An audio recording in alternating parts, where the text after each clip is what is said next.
32-year-old Peyton Manning. The Patriots are going to the Super Bowl. He's got it. Manning's got the record. And it's no good. The Colts of Indianapolis win Super Bowl 41.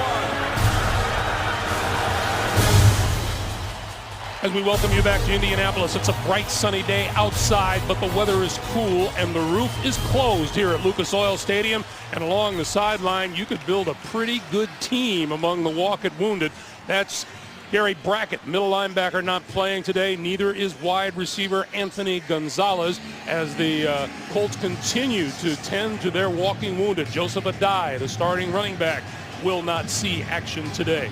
Jim Caldwell having to plug in people here and there to put a team on the field here today. The Colts won the toss. They have elected to receive, and that is Cornelius Brown, number 39, deep for the Indianapolis Colts. Mike Nugent getting set to kick it away. The Bengals 2-6, the Colts 5-3. And we're underway in Indy. Cornelius Brown will run it. No, he won't.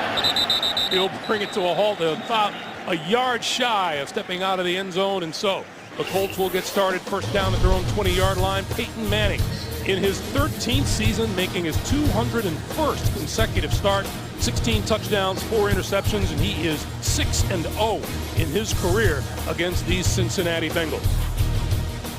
Maybe the most fascinating stat of all, you just saw it there, Dan. He's been sacked 3 times in 6 games against the Bengals. Yeah, that's one of the big reasons why he's 6-0. They have completely dominated the Bengals in the series. Donald Brown in the backfield, and will get things started. And he busts to about the 24-yard line. Well, we touched on Donald Brown in our tools to victory, and because of Joseph Adai being out, because of Mike Hart being out, he was the #1 pick last year, and a lot of pressure is on his shoulders.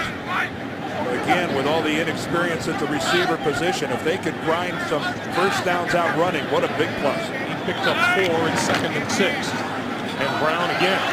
And he can't turn the corner and is brought down by middle linebacker Dhani Jones. For no gain, it'll be 3rd and 6. Well, there aren't many running backs in football that are going to beat Dhani Jones to the corner. He has got great speed for a middle linebacker, considering that he's an 11-year guy. He is not a kid anymore, but he is in phenomenal physical condition, one of the more cerebral players in the game, and still has great legs, good speed. 3 wide receivers now for Peyton Manning as Brandon James makes his first appearance on the field.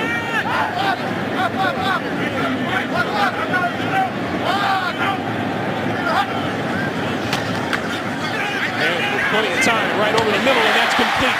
Across the 40-yard line, the ball is loose, and it's ruled incomplete. It is ruled an incomplete pass intended for Jacob Tamme, the tight end. Oh, and Peyton's trying very hard not to show his frustration, because that's exactly what they were looking for. Boy, Peyton Manning loves to work the middle of the field. He's got a good pocket. He's able to float around and find some time. It was a little bit behind Tamme, but he just wasn't able to pull it in. Good defense there by Cincinnati, clawing it out. Quan Cosby is deep for the kick. High floater. Fair catch called for and made at about the 30-yard line. So Manning will rest, and his opposite number, Carson Palmer, will come onto the field for the Cincinnati Bengals.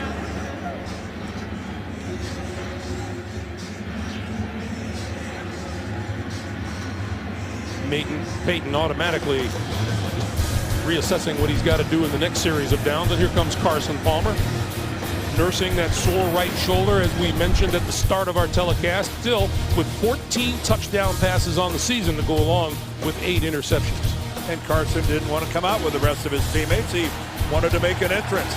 Typical quarterback behavior. So first down for the Bengals at their own 30-yard line.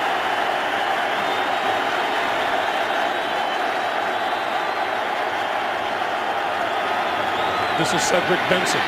And Benson maybe 2 or 3 yards at the most. Let's check. The offensive line, right tackle Andre Smith will not play today. Dennis Rowland, all 6'9", 320 pounds, is his replacement. And there's no denying 36-year-old Terrell Owens having a terrific season.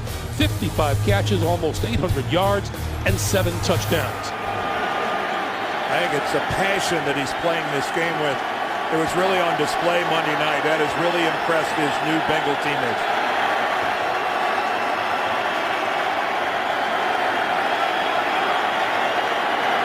Palmer may be changing things up at the line of scrimmage. And he's going to give it to Benson again. And Benson out across the 35 to about the 38-yard line. The Indianapolis Colts on defense. Robert Mathis looking to add to his team-leading 6.5 sacks. The linebackers, we told you Gary Brackett is out. The rookie Patty Angerer is in the middle with Wheeler moving up on the outside. Cornerback Gerard Powers, questionable all week with a foot injury. He practiced well the last few days. He is in the lineup at cornerback. There's the rookie Pat Angerer, second-round draft pick out of Iowa. Well, do you think he's got a lot to do? I mean, filling the shoes of Gary Brackett. 3rd and 1. Benson spins to the 40-yard line, and that appears to be enough for a first down. Well, it doesn't take you very long in having a conversation with Cedric Benson to realize that this is one frustrated guy. He thought last year that the offense was really built around running the football. He was right. You know, he had a half a dozen 100-yard games last year. He's only got one at the halfway mark this season. He makes no bones about it. He wants to be more of the focal point. Of course, they didn't have Terrell Owens last year in the lineup. Now on first down, play fake, end around. Here comes Andre Caldwell. And Caldwell going to get shut down on the far side of the field. Leading the way, Cavell Connor, the rookie linebacker out of Clemson, joined by Antoine Bethea. I'm trying to think the last time I ever saw anybody run an end around successfully against the Colts. They've got such great team speed. Look at that. Even Dwight Freeney had it pinned out, and he didn't even have to get in on the play. This team can run. Defensively, the Colts are the fastest defense in the league, and it's tough to get an edge on them, especially with that type of a play. A loss of 2 makes it 2nd and 12, and Palmer from the shotgun. Little screen to Benson. Benson dragged down at about the 42. Gerard Powers coming up from his cornerback spot, and there is head coach Marvin Lewis of the Cincinnati Bengals in his 8th year as the head man in Cincinnati. Part principal, part part psychologist, part disciplinarian, a little bit, this and a little of that. And interestingly enough, in the final year of his contract. 3rd and 9.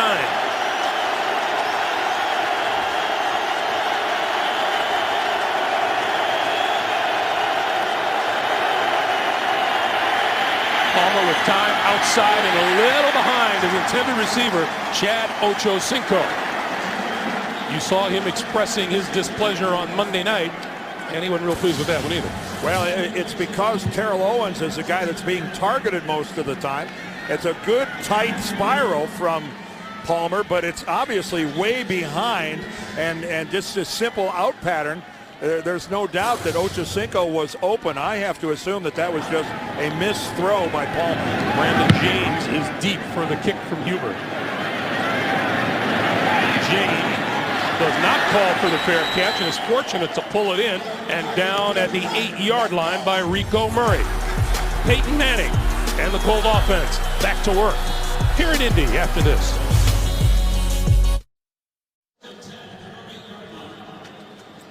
On a beautiful day in Indianapolis, a beautiful shot of Lucas Oil Stadium and Peyton Manning, as we said at the start, making his 201st consecutive start in his career. Keep in mind that you saw that only a half a dozen have 200 starts in total, much less consecutively. Play fake. Manning over the middle, and that is out to the 25-yard line and complete to Reggie Wayne. Let's check out the offense in front of Peyton Manning and keep an eye on left tackle Charlie Johnson. He's been bothered lately with a bad back. And one guy Peyton still has is that man Reggie Wayne. 60 catches, 61 now already this season. More than 700 yards and 3 touchdowns. You can see down below, down here, this is Brandon James split to the left in Wayne's customary spot. Here's Brown again. And brought to a halt at about the 28-yard line. A quick look at the Bengals 4-3 defense. It's missing 7-year veteran Tank Johnson up front. Pat Sims out of Auburn replaces him at tackle. Dahani Jones, the veteran voice on the defense at middle linebacker, flanked by Maualuga and Rivers. And safety Chris Crocker will not see action today. Chinedum Ndukwe starts at free safety. Here's Dahani Jones calling the defensive signals. 2nd and 8.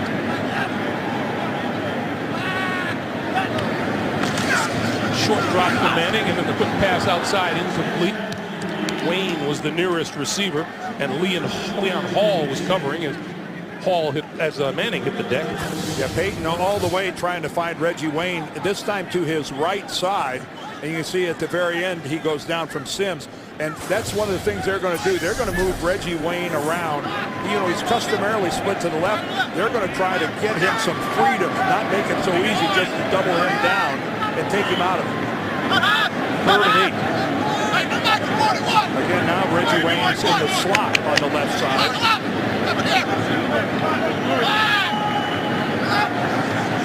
Here come the Bengals. Over the middle, that's complete. To the 40, to the 42-yard line. Pierre Garçon has a Colts first down. That time, the Bengals did blitz Manning. And this is normally what happens when you blitz Peyton Manning. He gets rid of the football, his receivers make the break, and even though you're coming in off the corner, you don't even get anything resembling pressure on Peyton Manning.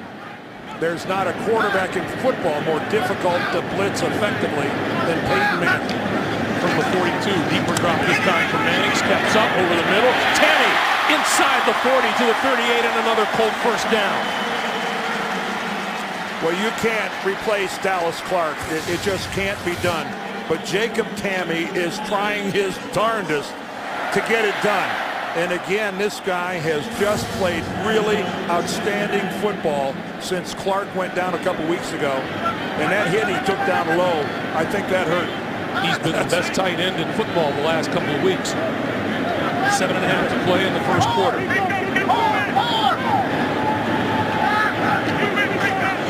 Donald Brown will try on the left side. 2 out of 35. Well, Jim Caldwell, the head coach of the Colts, told us that he was going to meet with Donald Brown and he was going to talk to him before this game and just tell him what a vital role he was going to play today. That they were really counting on him to get it done. And again, Joseph Adai sitting this one out. Mike Hart on the sidelines. Not much experience at the running back position. Brown just a second-year guy. Come on, Rico! Come on, Rico! Manning over the middle to Tanny inside the 30 to the 27-yard line. And Manning able to sit back there and pick out the target that he wants. It's another first down. And Jacob Tamme is a big target, but let me tell you something. He's getting hit every time he catches a ball by two. He's getting high and low by two Bengals. After a while, that will take a toll. Taking a toll on me, and I'm way up here. Yeah, you got to be a tough guy to do what Jacob Tamme has done his last 2 receptions. Catch it in traffic like that when you know you're going to get your clock clean. First down, Colts now at the Cincinnati 27. Quick pass, and that goes nowhere. Pierre Garçon caught it and immediately got hit on the far side of the field. Looked like Chinedum Ndukwe led the charge. Well, this is, again, you can see that they just read this all the way. They're just trying to run that little wide receiver screen. That's great reaction. Yeah, great reaction. I think Peyton right now thinking, I should have seen that coming, and I should have gone away from it. Loss of 2, 2nd and 12. One thing about Peyton Manning, he's got accountability. Brown, right side. Dragged down at about the 28-yard line by Brandon Johnson. Back-to-back plays to the Colts offensive right that have gone for zilch. Absolutely nada. And that is Mike Zimmer, the defensive coordinator for the Bengals, and really one of the fine defensive coordinators in the game. He is very talented. Watched him in the pregame warm-up. He was a bundle of nerves. A little too much caffeine this morning. 3rd and 11. Manning Crossing pattern again. Tammy again. Inside the 15-yard line and a first down. Well, Jacob Tammy, he again is struggling to get up. He is, something is bothering him. Of course, a couple big hits will do it. But again, look at him. And I talked about Dhani Jones and his speed. And Tammy, again, he's running away from Jones. Jones does get in and drag him down from behind. But that's a matchup I'm not sure the Bengals didn't like, thinking Dhani Jones could run with Tammy. Ball just inside the 15-yard line on first down. Here's Donald Brown again. And Brown inside the 10. Looks like about a 5-yard pickup. That was good blocking by the offensive line of the Colts. You could hear them come off the ball. A lot of good pops. And this coaches love long drives, 10-plus plays this season. You see the Colts have 22 of them. And man, that makes an offensive coordinator happy. How odd does this look? The Indianapolis Colts actually in a huddle, an offensive huddle. 12th play of this drive, which is now 82 yards.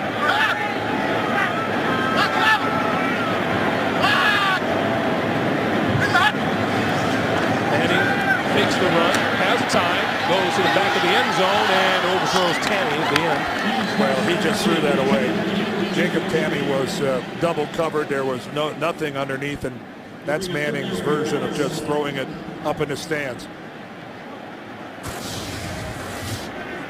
Jonathan Joseph and Dukwe. And again, look at Joseph. That's just textbook work there by a corner. Yeah, what are you going to do? Had to throw it away. This Indy team is terrific in the red zone. Scored 28 out of 29 tries, 19 touchdowns, and 7 field goals. Looking at a 3rd and 6 here.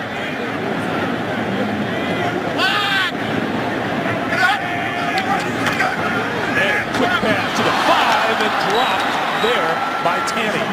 Dhani Jones was right on it. Well, I think we see that where Jacob Tammy goes, a lot of times Dhani Jones is going to be right in his hip pocket. And good job by Jones. Got in there with the left hand, knocked the ball away. He's going to come right around with that left hand, and he knocks it out of the hands of Tammy. Ooh, that was close. You got to give credit to the defense, though. Nice job by Jones. 28-yard field goal attempt by Adam Vinatieri, and it is good. Not by much, but it's good. 3:25 to play in the first quarter. Colts draw first blood and lead 3-0. The NFL on CBS is sponsored by Southwest Airlines. Find our fares online only at southwest.com. The new Windows Phone. It's time for a phone to save us from our phones. And by Bud Light. It's the sure sign of a good time. Here we go.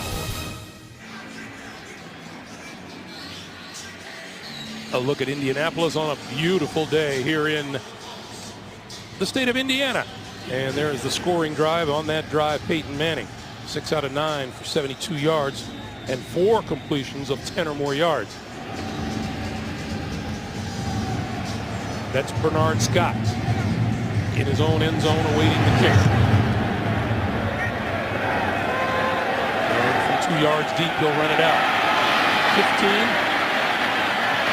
To the 20, shakes a couple of tacklers, and forward to about the 22-yard line. So the Colts lead it on a 28-yard field goal by Adam Vinatieri that was good, but not by much. Dan Deerdorf back in Lucas Oil Stadium. The ball at the 22-yard line. That's where the Bengals will get it started. 1st and 10. And they trail 3-0. Greg, I think the Bengals are playing big boy football here. They got an extra offensive lineman in the game. You can see they got Dennis Rowland playing tight end here to the near side. And they'll start it off with Cedric Benson on the ground. And he was stood up after maybe a 1-yard gain. Pat Angerer and Calvin Hayden. On the last series, you remember Carson Palmer missing Chad Ochocinco here. Yeah, and it was a really good out pattern by Ochocinco. He got separation. They talked about it over on the bench. I think you can see Carson saying, hey, we'll get it. Again, remember, Palmer did not practice Wednesday. He did not practice Thursday. and he was limited on Friday because of an injury to his throwing shoulder. So this is very much a story. And we talked about the frustration Ocho Cinco showed after just one catch last week. The pass on the outside, intercepted, picked off by Calvin Hayden to the end zone, touchdown.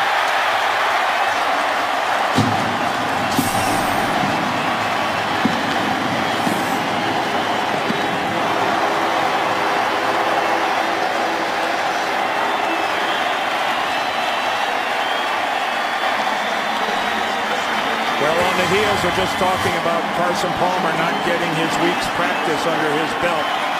He just throws this off his back heel, and I don't know where he thought Ocho Cinco was going. He obviously thought he was going to break off his pattern. Ocho Cinco kept going, and man, that's a softball. 6-pack going the other way. 31-yard return for the touchdown. The extra point is good. Kelvin Hayden's second interception return for a touchdown this season. It's a 10-0 Indianapolis lead.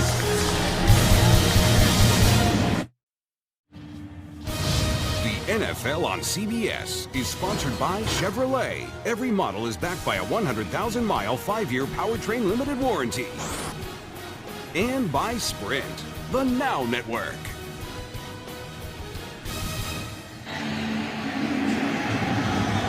Back in Indianapolis, where the Colts have scored 10 points in 57 seconds, Carson Palmer throwing his 9th interception of the season. And what was this Colts team built to do? Play with a lead. And here you are down 10-0 in the first quarter. Last week they found themselves down 13-0 to the Philadelphia Eagles. Bernard Scott, a couple of yards deep in his own end zone, to the 15. Hit hard, spins off of a tackler, and rolls forward to the 22-yard line. Cody Glenn, the stop for the Colts. You're watching the NFL on CBS.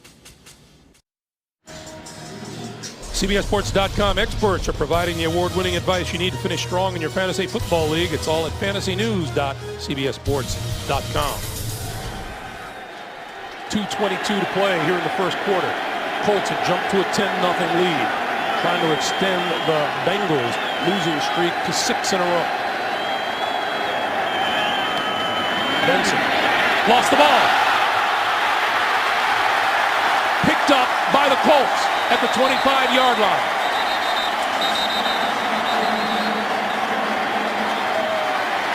Our conversation with Marvin Lewis last night, he talked about turnovers at the most inopportune time.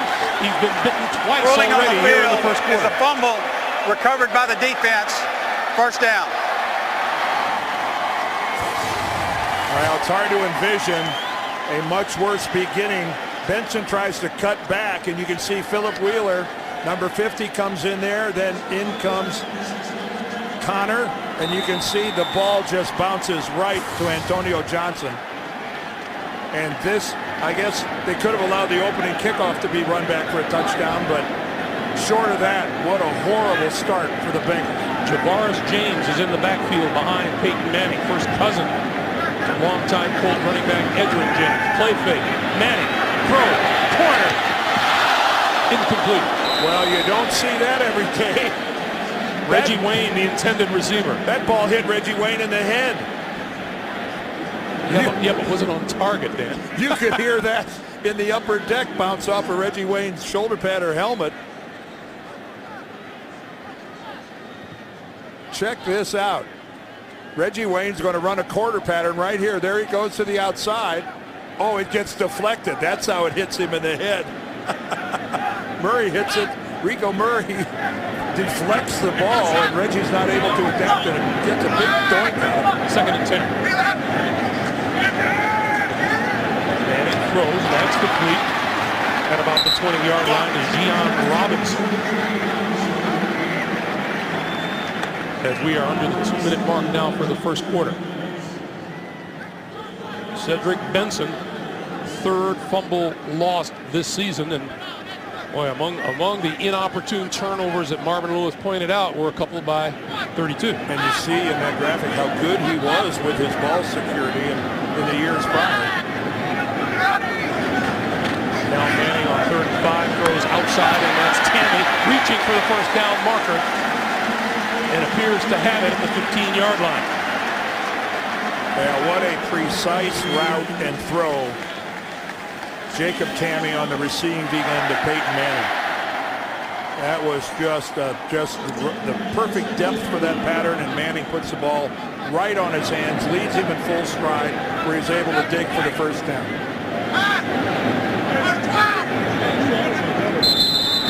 And we get a whistle, and we have a challenge flag thrown by Marvin Lewis.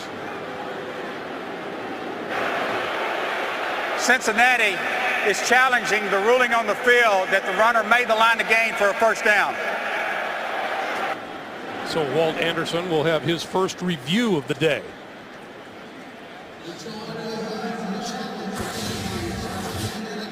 All right, we'll take our look at it here. You see where the markers are. Where does his knee hit the ground? Ooh, I think that might be a bad challenge.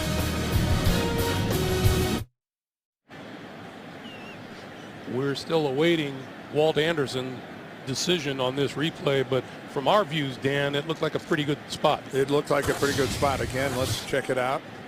Remember, the first down marker's right there on the 15-yard line. He digs for it, and the ball lands right on the 15. It's pretty definitive. We can see the football right here. Again, no elbow or knees. That ball's right on the yard marker.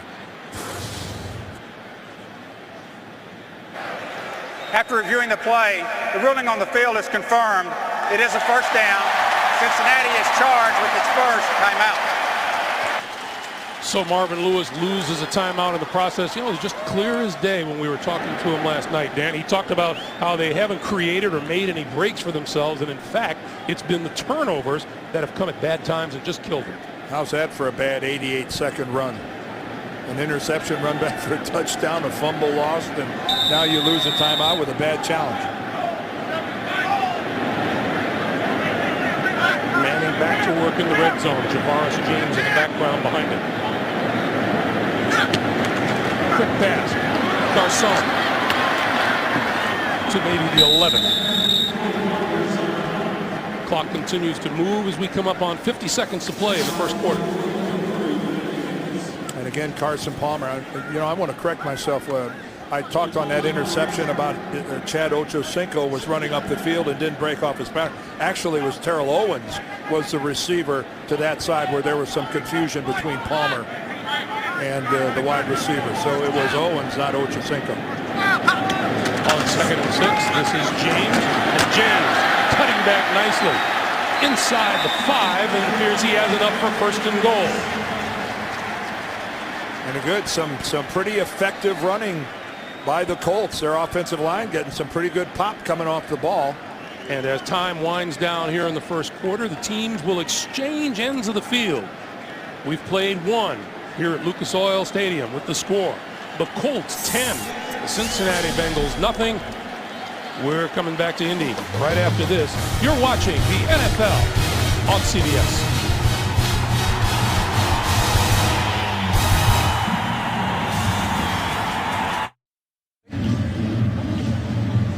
Our MetLife blimp providing today's aerial coverage. Look for the MetLife blimps as we team up with CBS for more coverage this season. Right in the middle, downtown Indianapolis, Lucas Oil Stadium, as we begin the second quarter. The Colts with a first and goal at the 4-yard line. 14 total yards for the Bengals in that first quarter.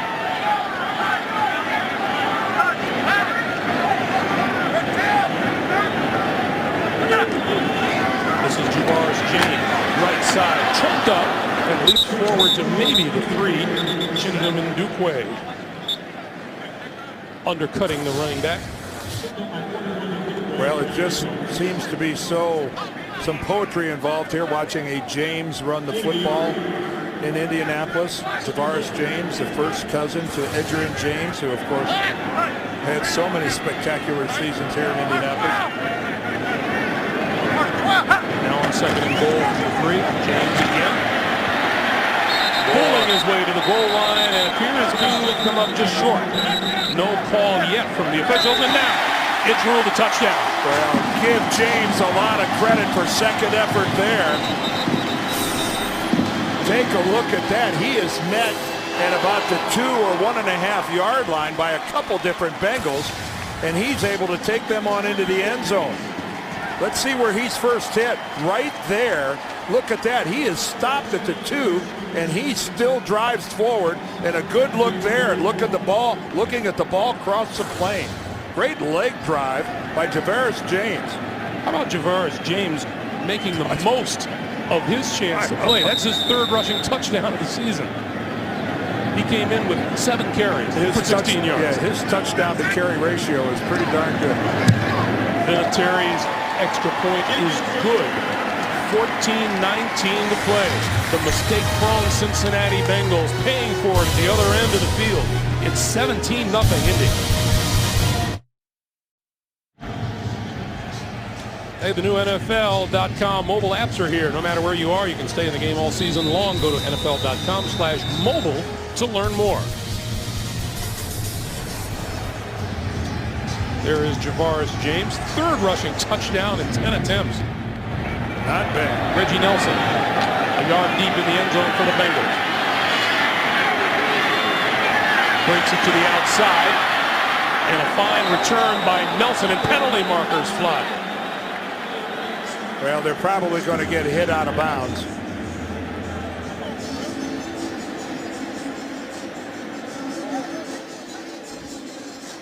Scott looked like he was well into the white stripe when a Colt came flying in and hit him.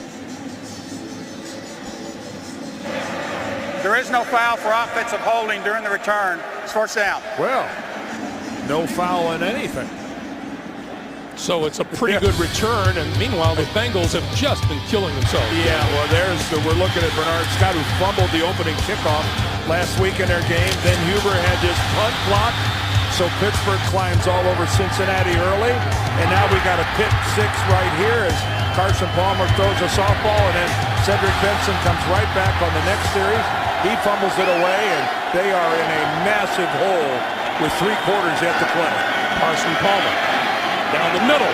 Oh, what a grab by Ocho Cinco across midfield to about the 45-yard line, and a big first down for the Bengals. Oh, now that is a major league catch by Chad Ochocinco. It's a nice tight spiral. Look at the layout, the extension, and the all-hands catch, and then the control as he hits the ground.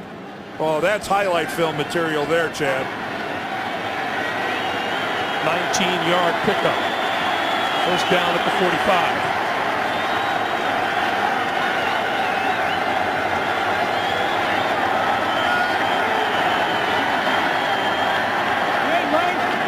Quick pass to the outside to Owens. Shakes a tackler. Has a first down. And much more. Inside the 25 to about the 23, maybe the 22 of the Indianapolis Colts, and another first down. Well, we're getting both of these guys involved. Let's take one more look. Go back to play ago. This catch by Ochocinco. That is as pretty as anything you will ever see in terms of laying out like that. And then Owens, we see how dangerous he is.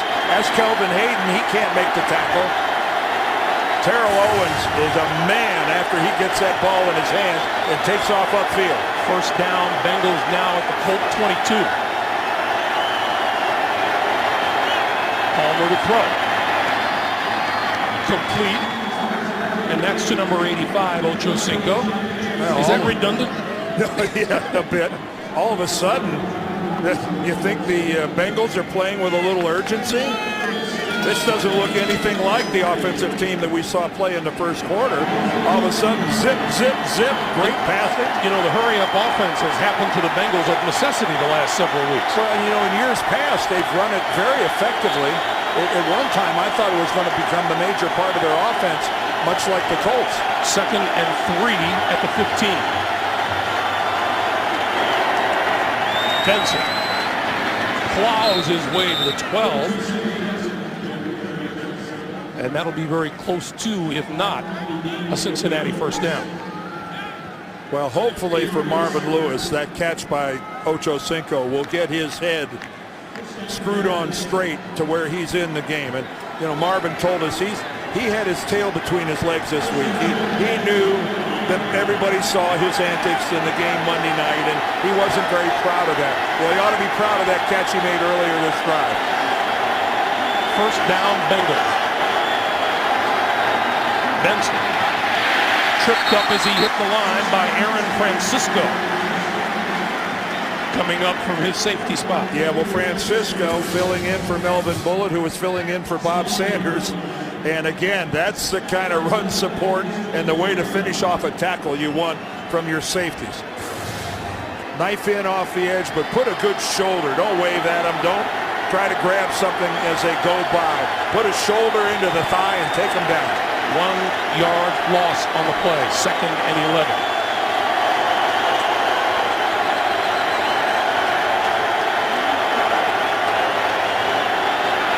Palmer on the move, throws it away. It'll be 3rd and 11. And that was excellent work there, taking both Owens and Ocho Cinco away from Palmer. He was looking to the right. I think he was going to try to get it to Terrell Owens, but that time Kelvin Hayden stayed right with him.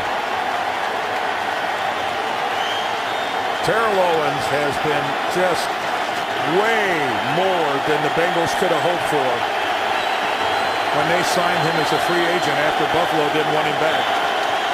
3rd and 11.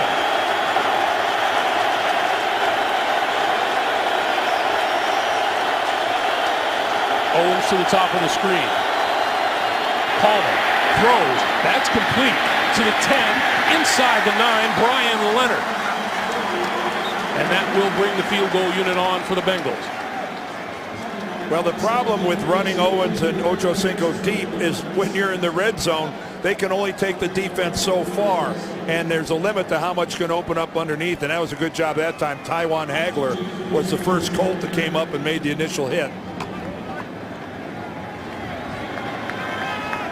So this will be a 27-yard attempt by Mike Nugent to get the Bengals on the board.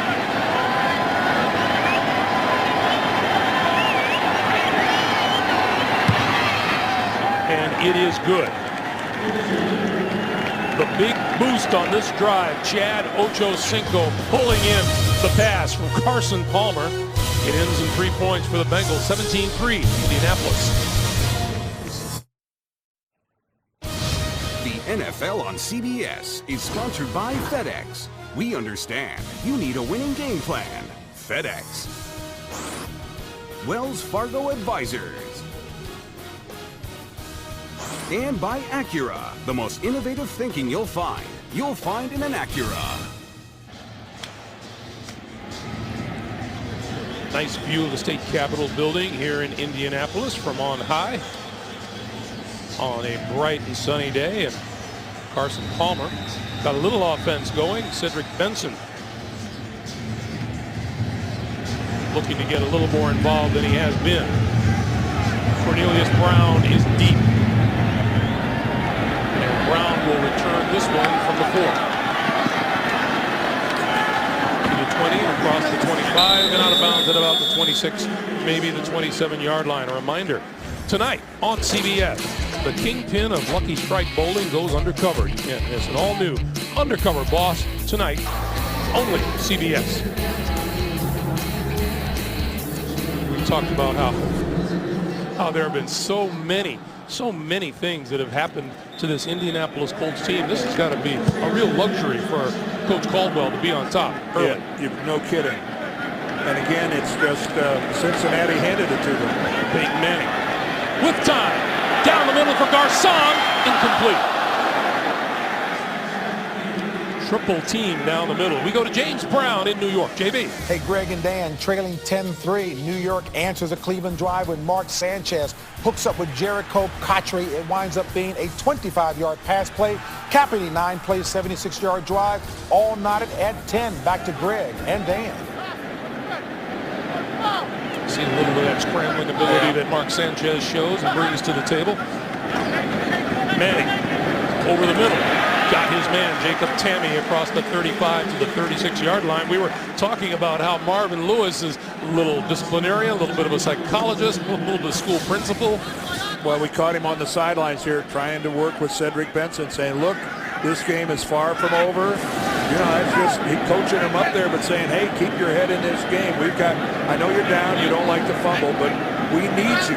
Don't go away. Don't leave us. I get the impression talking to Marvin that he really doesn't know what's around the corner every single day coaching the Bengals. Well, there's not much he hasn't seen in his 8 years.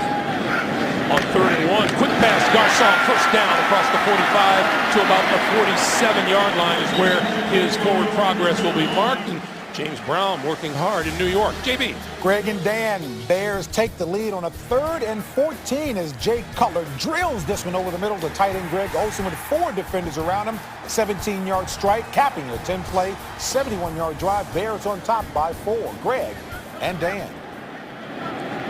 Oh, my eyes hurt. It looks like throwback uniform day.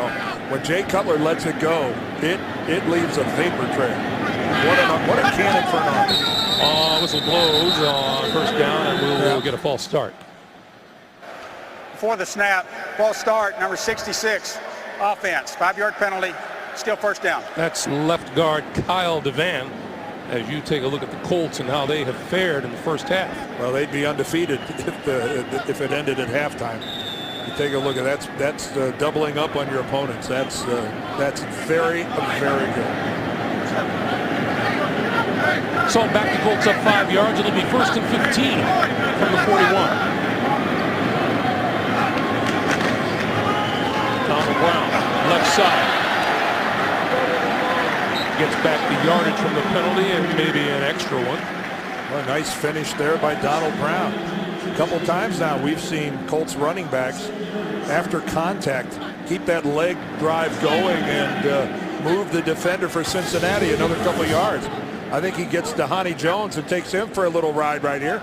See, it's all about leverage. And look at Donald Brown. He's the low man, and the low man normally wins. Now 2nd and 8 for Manning.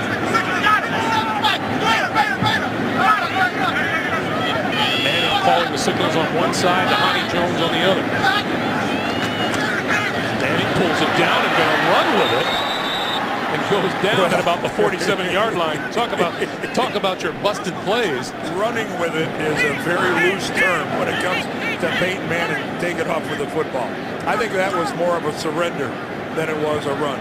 Yeah, Peyton's rushing statistic coming into the game, 14 carries for -6 yards. Here's Clyde Christensen, the offensive coordinator. Everybody knows the story about Tom Moore now. Is a senior offensive assistant. This is Clyde's first year of taking it over. I think he'd tell you, though, he didn't call that one. Manning with time, out here, tandem, complete. Just across midfield, and that'll be about 5 yards short of first down. Jacob Tammy is going to need an extended trip to the hot tub if this game keeps going this way. At halftime. Yeah, he's never getting hit by just one defender. Every time this guy touches a football, he's getting peppered by a couple different Cincinnati players. There's Joseph. There's a second one, third one. He's going to be sore all over, as they say. Quan Cosby is deep for the kick. High floating punt, but they're going to let it go. And it goes out of bounds. Let's see where it went out of bounds. They're going to mark it at about the 14-yard line. 6:06 to play in the first half. That's where the Bengals will put it in play after this.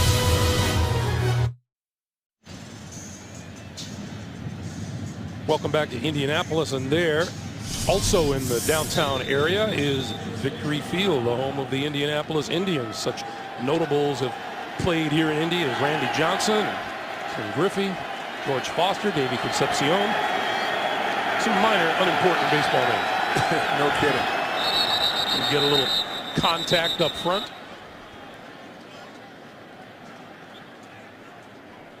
And here's Walt Anderson to make the call. Encroachment, number 90, defense, 5-yard penalty, still first down. Dan Muir jumped. Well, you can see Cincinnati finally on their fourth possession got some points out of it. The middle two were the real issues. That interception went for a touchdown. And then the Cedric Benson fumble on their very next offensive play. Not back-to-back Massive miscue. 1st and 5 from the 20-yard line. Palmer, quick pass this side. Ocho Cinco close to the 25-yard line. Looks like it'd be about maybe a foot or two short of a first down. Jacob Lacey there to make the stop. Well, the problem with falling behind here so early is that this really brings, if you go away from Benson and the running game, your two tackles are not going to be happy guys trying to keep Freeney and Mathis away from Carson Palmer. Bernard Scott is in the backfield for the Bengals. And he gets the handoff and is hit hard by Daniel Muir. You know, you see Bernard Scott at the running back position instead of Cedric Benson, and you wonder if maybe that's what Marvin Lewis was having a conversation with Cedric Benson about on the sideline. Yeah, you don't know. Here comes Benson. Yeah, it would be hard to believe that he'd actually be removing Benson from the lineup because of the fumble. I mean, sometimes you dance with who brung you. And Cedric Benson is the man when it comes to running the football for the Bengals. Well, Cedric's problem is he says he hasn't been dancing enough. 3rd and 1. Benson diving. And the spot will be critical here. I'm not sure he got there. If it was very close to him getting all the way to the 25. We're going to get a measurement. Well, we got to get it spotted first here.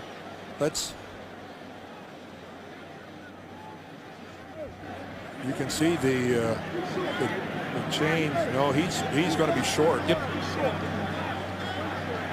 4th down. At first blush, looking at it, that looks like an accurate spot. I didn't think he got to the line initially. You see he's upended right there. Oh, absolutely. The ball came down well short of the 25. And here's Cincinnati hurrying up here, getting out on the field, trying to line up in a hurry to punt. Or is it? Colts actually going to go for it. Yeah, and on the fake, it's a first down and then some. This is Brian Leonard.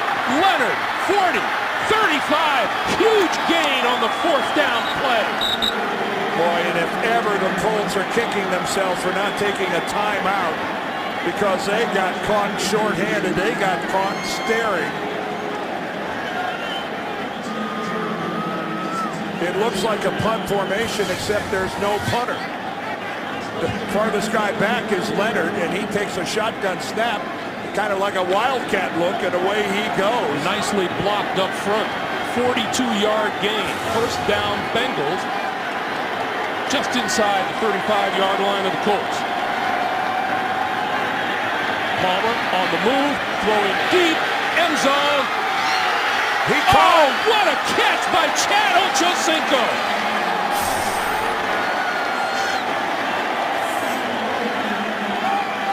We have a penalty marker down. Illegal formation. Number 85 is covering up number 82 offense. It's a 5-yard penalty. Still first down. Bring it back. Well, and they're actually calling Chad Ochocinco, saying that he wasn't back off the line of scrimmage. Yeah, and there he is. He is right here on the line, and he's covering up Reggie Kelly, the tight end, which is making him an ineligible receiver. Chad Ochocinco needed to be a yard back, a yard off the ball. That was his mistake. He's got to look in and realize there's an eligible receiver to his inside. What a wasted catch. Oh, my Lord, what a catch. 1st and 15. This is Benson. Nowhere to go.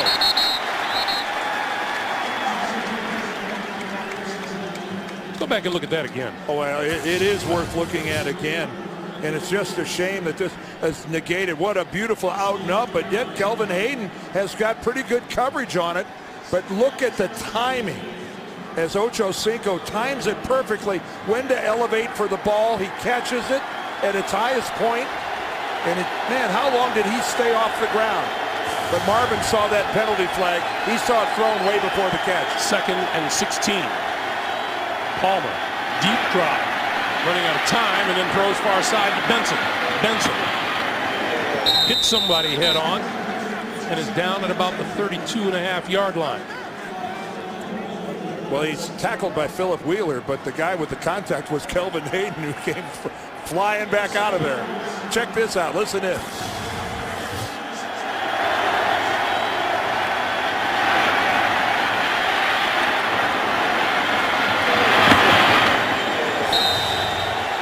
I'll tell you what, it's a tough guy's game. 3rd and 9. Palmer needs the 24-yard line for a first down. Over the middle, got his man, Terrell Owens, inside the 15, and it'll be a first down for Cincinnati. You know, there doesn't appear to be anything wrong with Mr. Palmer's throwing arm today. No, we saw a couple miscues on the very beginning of the game, but since then, he's throwing tight spirals right to the right people at the right place. A reminder, Sprint halftime report coming up at halftime. JB, Dan, Shannon, Boomer, Coach Cowher, all the scores and highlights. Back to Spring, New York. 1st and 10 for Cincinnati. 1:54 on the clock. Palmer. Over the middle. That's complete to Benson out of the backfield. To the 5. Clock continues to move. And boy, Carson Palmer has heated up since a horrible start. Oh, no kidding. 1 for 3 to start the game. Yeah, take a look at that. And since then, he's been 8 of 9 for 91 yards. And he had a 34-yard touchdown pass wiped out. 2nd and 2.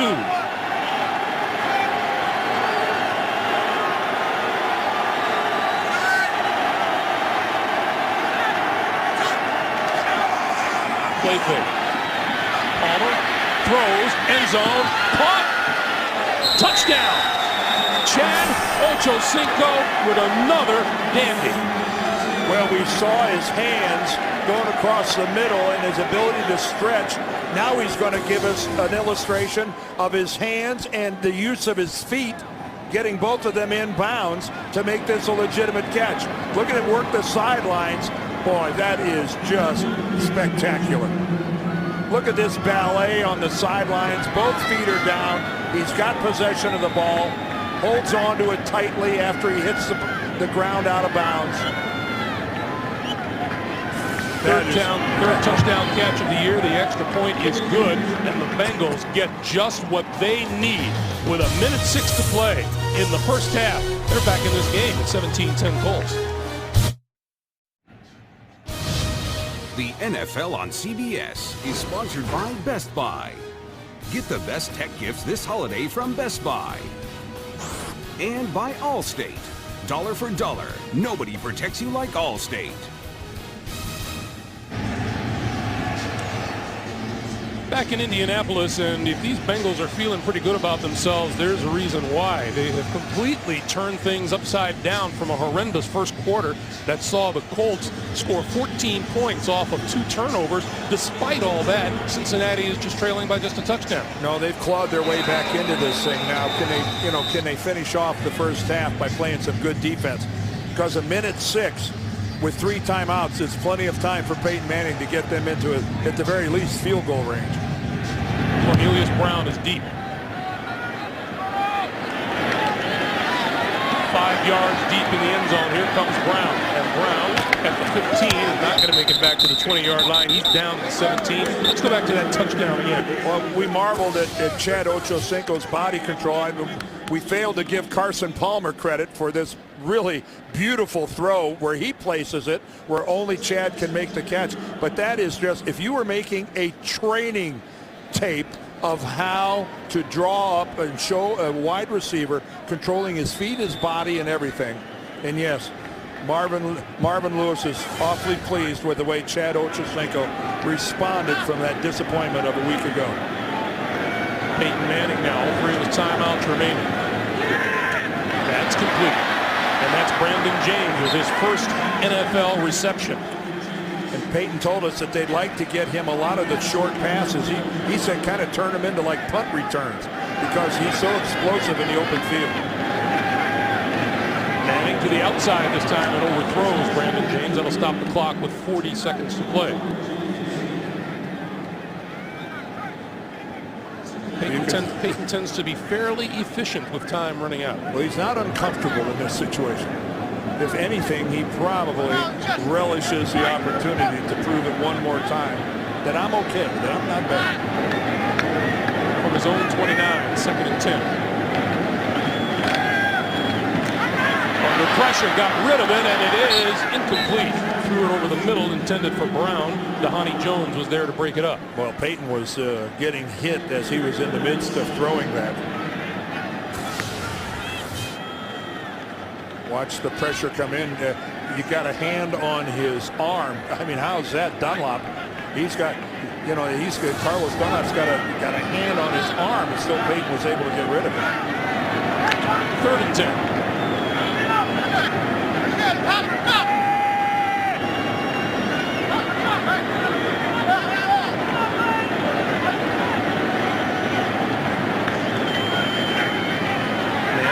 Left all the way and throws back shoulder, and that is complete to Brandon James for a first down. 25 seconds to play. Peyton, why aren't you using a timeout? Yeah, they do now. Called. Indy burns a timeout. 25 seconds to play. We're coming back after this.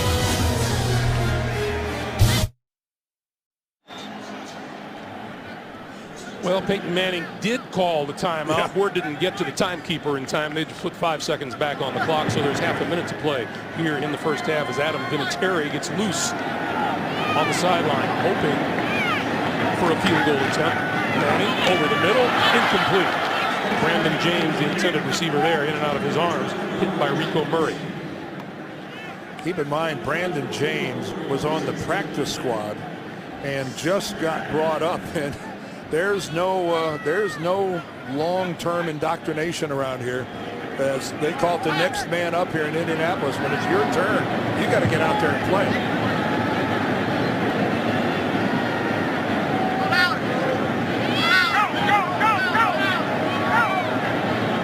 You can see James split left, Wayne in the slot. Manning, incomplete. Penalty marker late. Very late coming out of the secondary. Well, they're going to get in due play for hitting a defenseless receiver. That Tammy, the ruling is that Tammy wasn't in a position to defend himself. Pass interference, number 59, defense, first down.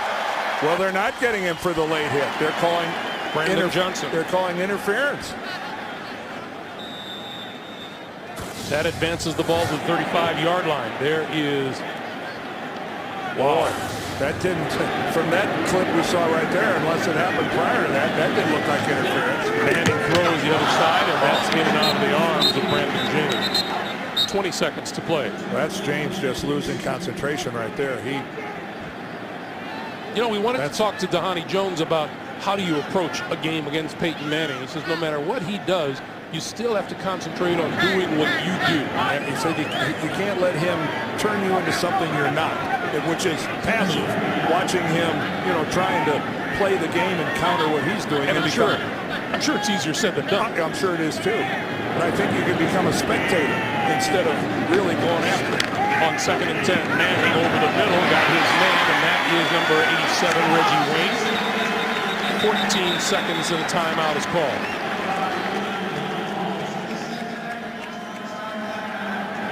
So the Colts use their second of 3 to stop the clock. Well, Reggie Wayne was saying, I like going into the slot. It's going to help me get open. Said, I haven't seen single coverage since Marvin Harrison was here. Said, I've got to go to these young guys and say, hey, do something, get open, get some catches, make something happen. Give me a break out here. He said, Marvin Harrison used to come to me all the time and say that. Say, hey, Reggie, get it going, will you? I need you to be a force over there on the other side of the ball. From here, it would be a 43-yard field goal attempt for Vinatieri.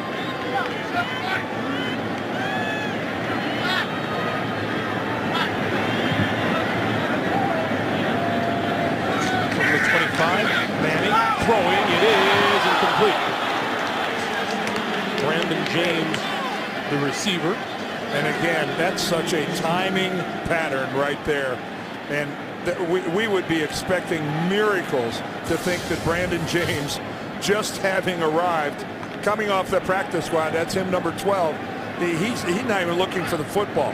Well, what did Peyton tell us? Their toughest challenge is having quality practices because of the lack of people available. Well, Manning, to me, looked like he threw it to a spot where if James would have been running hard, he could have got to that spot.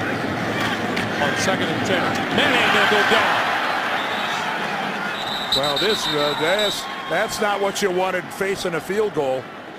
Carlos Dunlap with his first sack. There he is right in front of us there, number 96. And boy, does he put the helmet right in the chest of Ryan Deem, the right tackle, and just stagger him and get right around the corner, right into Manning. Carlos Dunlap is a guy that Coach Marvin Lewis has been looking for a lot more from him. Aren't you being politically correct? Yes.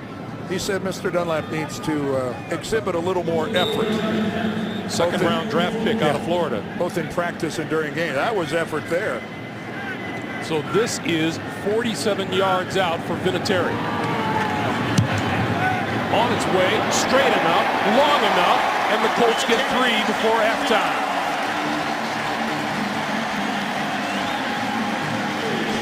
Peyton Manning gets Vinatieri into position. Vinatieri delivers. That's the end of the first half. It's 20-10 Colts. We're back with the Spread halftime report after this message and a word from your local station. You're watching the NFL on CBS.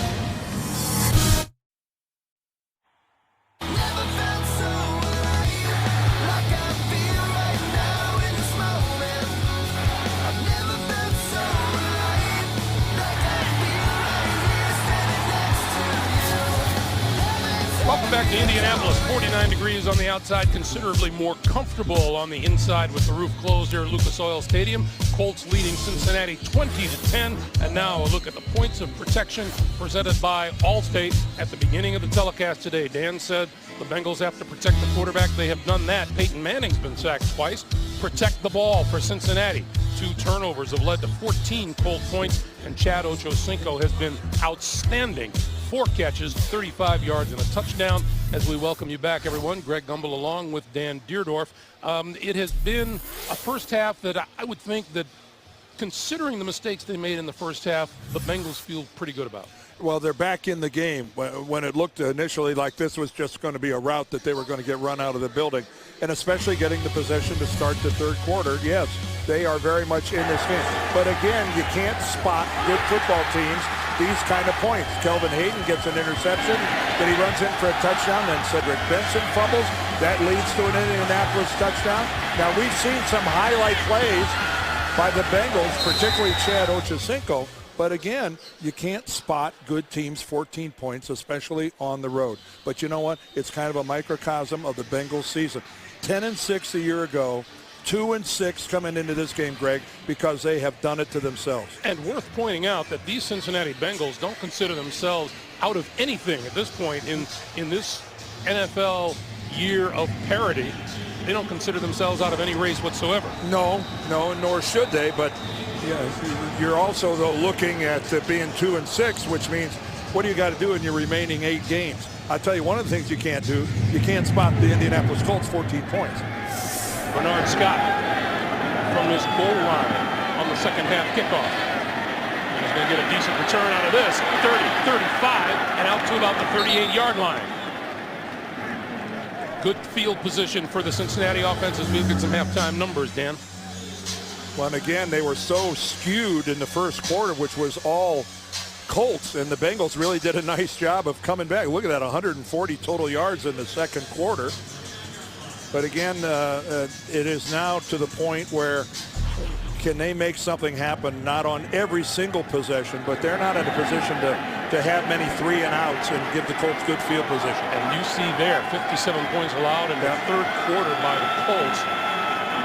It hasn't been their quarter. On the slant, Terrell Owens. And Owens, another first down right off the bat for the Cincinnati Bengals. Well, we talked earlier about Carson Palmer and his shoulder injury, and you know, his first couple throws looked to be a little bit off target, but since then, you know, not being able to practice, he has rallied and has been putting the football pretty much where he's aiming, precisely where he's aiming.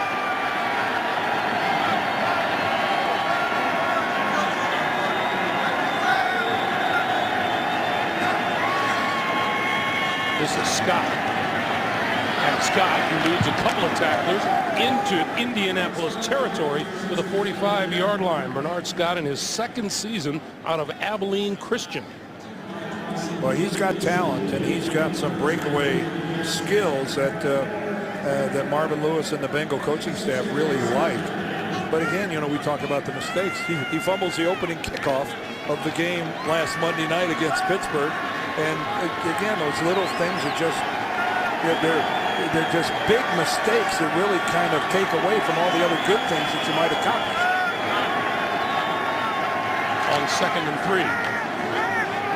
Scott will be run out of bounds. Hard by Kelvin Hayden, the cornerback. You know, Kelvin Hayden, one of those guys you can recognize if you're tuning in, and a lot of these Colts don't look familiar. Welcome to the party. Yeah, Kelvin Hayden, number 26. There's a familiar number. Antoine Bethea, number 41. There's another one. It starts getting mighty thin. Now, they are fortunate that Gerard Powers was able to come back this week and play. But there's the quarterback of their defense, Gary Brackett, their middle linebacker. And he's got a turf toe injury, and he's not able to go today. He's normally very durable. 3rd and 6 for Palmer and the Bengals.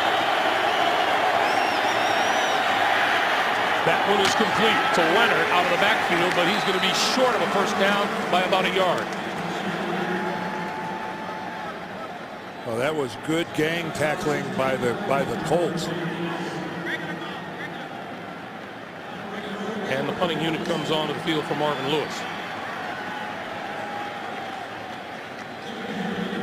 You know, it is so interesting, Dan, you pointed it out earlier. You never see a coach not having renewed his contract in the final year of his deal. You never see it. And that's the case with Marvin Lewis. You know, I wouldn't have blamed him for going for it here on 4th and 1. You're in Indianapolis territory. You're down 10 points. You're 2 and 6. Brandon James is deep. He will let that bounce. He takes a good bounce. James has it, and he's down at about the 8-yard line. 12:03 to play. 3rd quarter. Peyton Manning back to work in just a moment. Well, just to show we weren't making this stuff up, you can't make this stuff up. It is a MASH unit for the Indianapolis Colts. That's a list of their walking wounded. A couple of them are out for the year. Donald Brown across the 10 to about the 13-yard line. Austin Collie on the left, Anthony Gonzalez on the right. 2 quality wide receivers that Peyton Manning doesn't have available to him, nor does he have Joseph Adai, who not only is adept at running the football, but catching the ball out of the backfield and also picking up those blitzes. And then his backup, Mike Hart, he's sitting this out as well with a bad ankle. We just saw Donald Brown carry the ball. The burden has really fallen on Brown and Javaris James.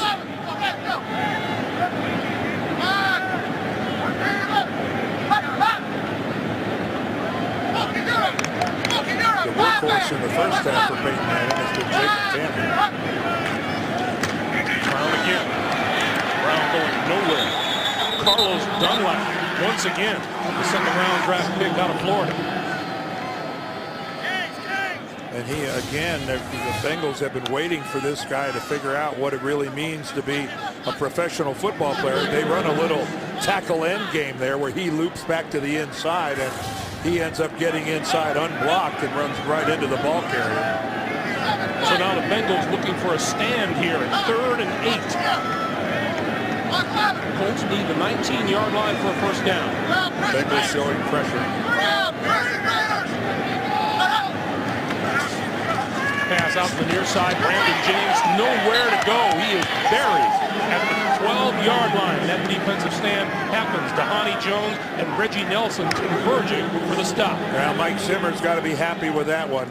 That was a good-looking scheme because they walked guys into the A-gaps right in Peyton Manning's face. One came, one bailed, but they got a great flow to the outside in a hurry to make the hit. Quan Cosby back at his own 40, and the Bengals should get some pretty decent field position out of this. He'll get a run back. He gets buried back at his 35.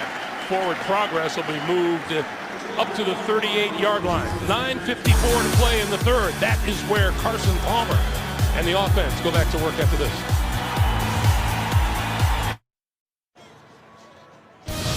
The NFL on CBS is sponsored by Southwest Airlines. Find our fares online only at southwest.com. Walmart. Save money. Live better. Walmart. And by the new 2011 Ford F-150. Built Ford tough.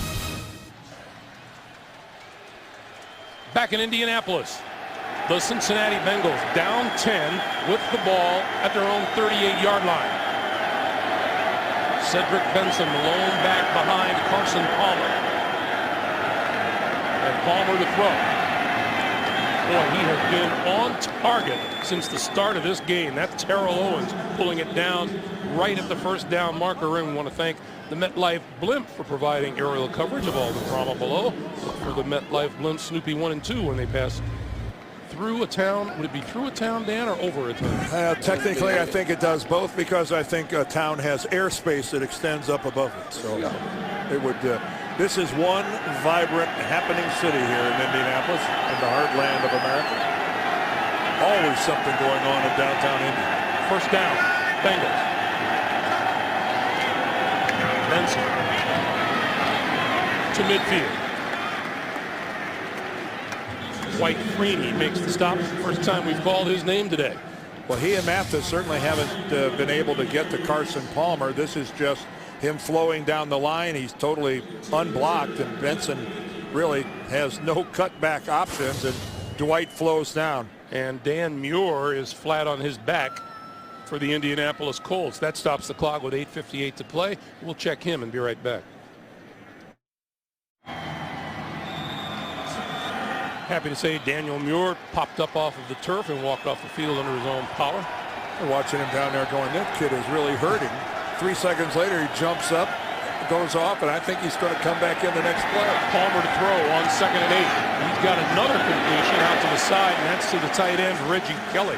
You know, Carson Palmer, after a slow start, has really been on target today, and he's actually been pretty good on the road this season, Dan. He really has, and you know, again, take a look at his away percentage versus his home percentage, and the production on down the line. It really, it doesn't make sense, but it is what it is. Since he started 1 out of 3 for 3 yards and an interception, he's gone 13 out of 14 for 126 yards and a touchdown. 3rd and 4.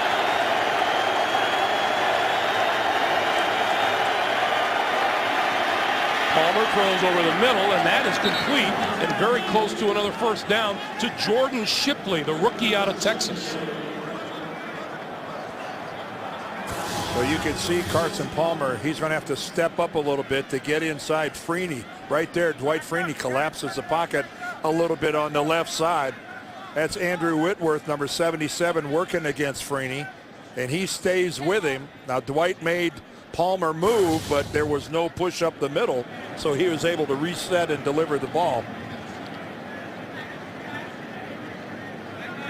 Andrew Whitworth, we watched that, but he's 6'7", and Freeney's 6'1". So you're going to see Freeney get underneath Whitworth, and it's just a question of how he handles it. Now, Dan, you said you wouldn't have been surprised to see Marvin Lewis go for it a little while ago on 4th and 1. How about here? Here he is in about the same position. You know, he saw his defense get a 3 and out after he punted last time. Now apparently he's going to go for it. 4th and 1. Now he knows these guys are a little excitable. Maybe he'll try to draw them off. Bengals best in the league on 4th down conversion. Technically 4th and 1. It's a lot less than that. Cedric Benson in the backfield.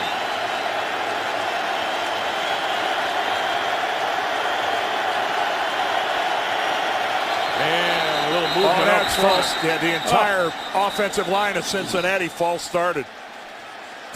The entire group false started. I think they're having trouble figuring out just who. False start, number 63, offense. Bobby 5-yard penalty. Williams, the right It's still guard, 4th led down. the charge. Yeah, I was going to say, pick a number on that one. Looks to me like there's a hole, but look at them all. They all flexed. Yeah, Williams went, but so did everybody else. Well, it was a good idea. Brandon James goes deep. And Brian Leonard faked the punt earlier and ran 42 yards. You know, when Marvin Lewis puts together a list of the negative plays for his team to watch, that's going to be one of them.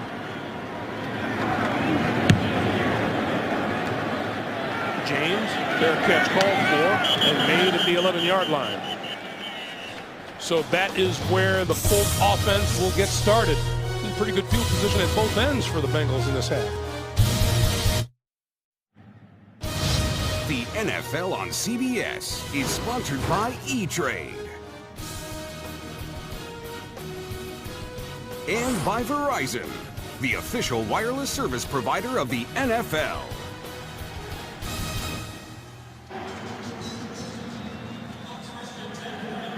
Lucas Oil Stadium in Indianapolis. 20-10, Colts. 7:17 to play. Fourth time, as you see, they start a drive inside their own 20-yard line. Manning, throw, complete to James. Brandon James to the 19. A reminder, tonight on 60 Minutes, the first living soldier to earn the Medal of Honor since Vietnam. Plus, could the answer to our energy problems be right under our nose? Find out tonight on 60 Minutes, only CBS. A mustache? Is that the right under our nose? That's the only thing under my nose. Javaris James out across the 20, close to the 22 and a first down. Yeah, the great one. Paul Hornung is here in attendance today. I bet he beat Navy once or twice. Oh, Greg, kick him when they're down.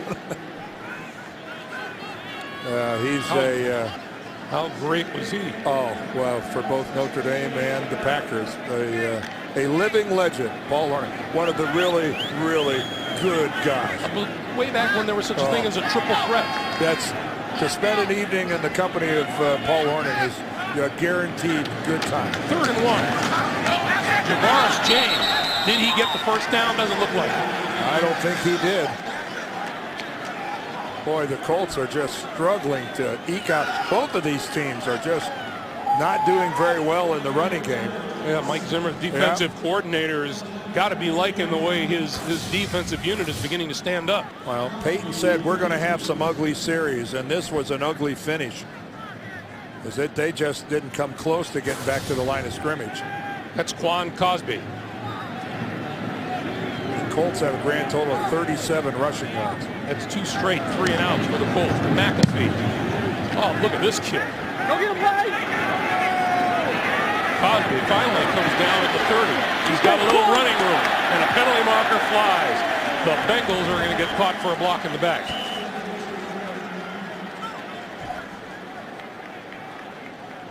That kick was as high as any punt as I have seen in a long time. That baby got some hang time. During the return, illegal block in the back, number 93, receiving team. 10-yard penalty from the spot of the foul. It'll be first down, timeout. That foul is on Michael Johnson, number 93 for the Cincinnati Bengals. So they will start a little deeper than they would like when we come back.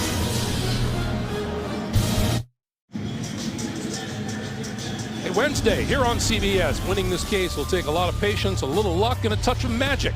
Penn Jillette, Penn and Teller guest stars on The Defenders Wednesday only CBS. Carson Palmer at quarterback. 11 straight passes completed as they start this series from the 25. Stepping up, going deep, beating the defense. Oh, incomplete, intended for Ochocinco.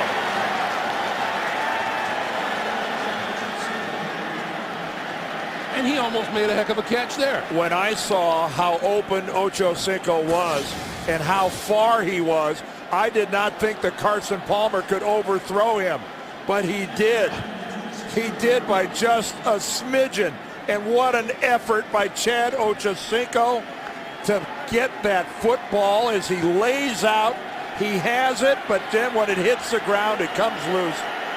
Man, what an effort by 85. 2nd and 10.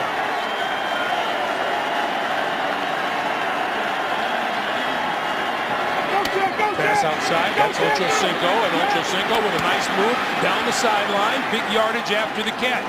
Across midfield to the 49. He got a hurt. first down, and he is down. Oh, he's clutching his left shoulder.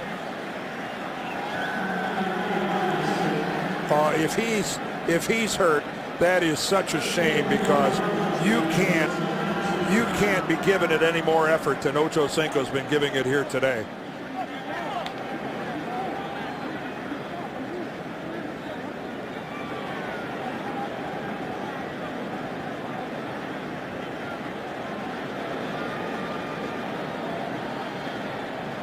Again, all the Bengals training staff there with him. He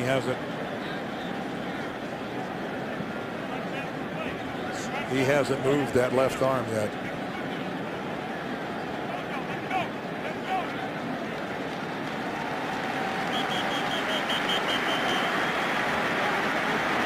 He gets a hand from the Colts faithful. Let's take another look.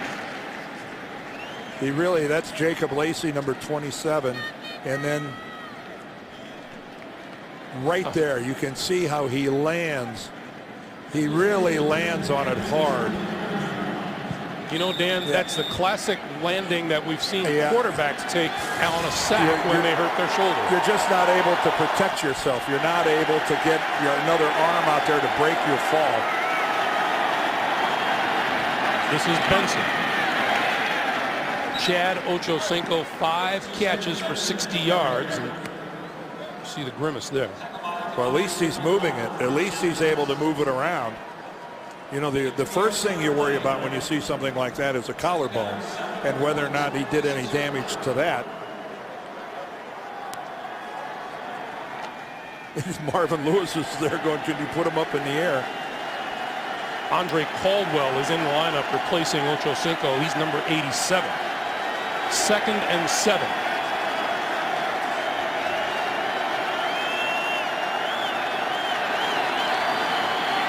Palmer with time. That's complete to Reggie Kelly, and Kelly dragged down at about the 41 to New York. And James Brown, JB. Hey, Greg and Dan, a Vince Young fumble has turned into Miami points when on 2nd and 10, Chad Henne hooks up with Patrick Cobbs at 13-yard pass play to take a 20-10 lead in the 3rd. And here's hoping that Ochocinco is okay as we send it back to Greg Gumbel and Dan Deardorff. Eyes on Ochocinco here, and at that game, eyes, I'm sure, on Randy Moss. And look at that. Chad's got his helmet back on. Got that look in his eyes, too. 3rd and 2. Under pressure. Palmer going to go down. Eric Foster led the way. Well, they were planning on Palmer coming out of here, surprising the Colts defense.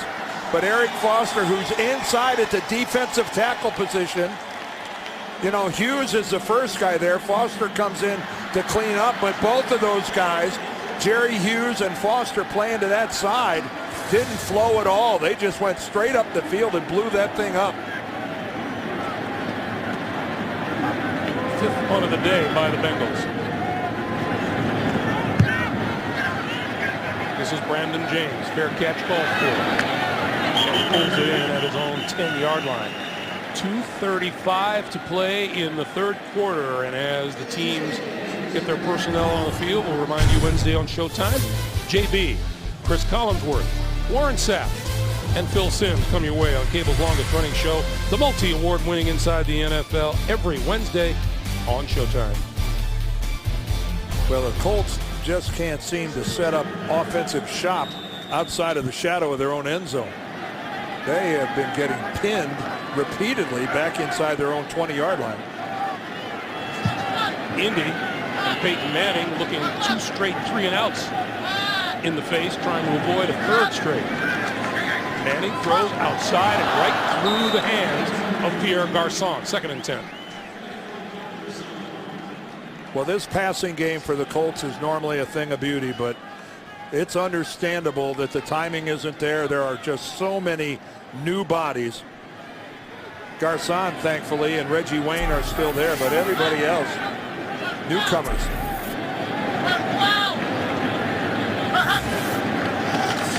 On Second and 10. Manning throws it wide open.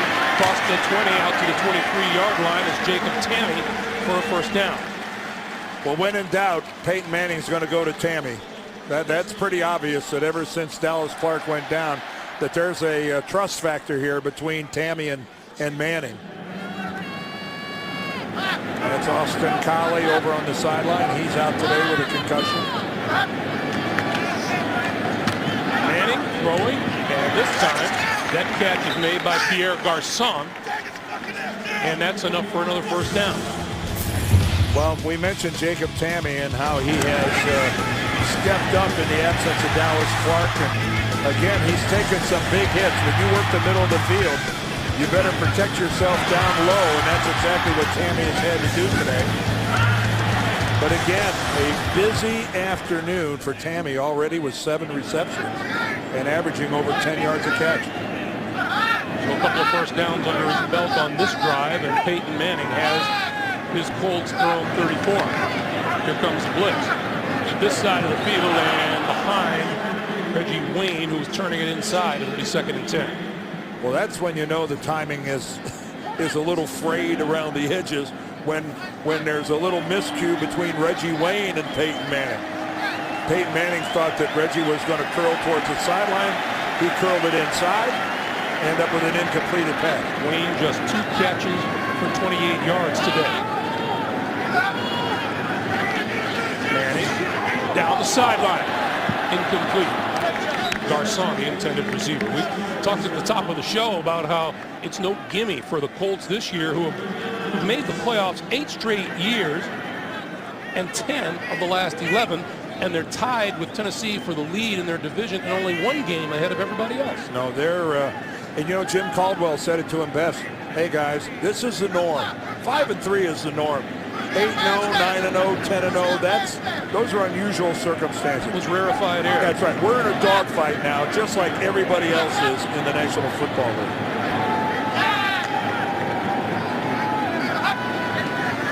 Manning on 3rd and 10. Reggie Wayne. Wayne looking for first down yardage, not going to get there. Brought down at the 40-yard line by Jonathan Joseph, number 22. And Mike Zimmer's fired up. And he loves forcing an Indianapolis punt, and that was a heck of a play by Joseph. Almost looked like Reggie Wayne was going to be able to skirt the edge and get around that corner. Quan Cosby goes deep for the punt from Pat McAfee, who had his little entanglement with the law last week. A 1-game suspension.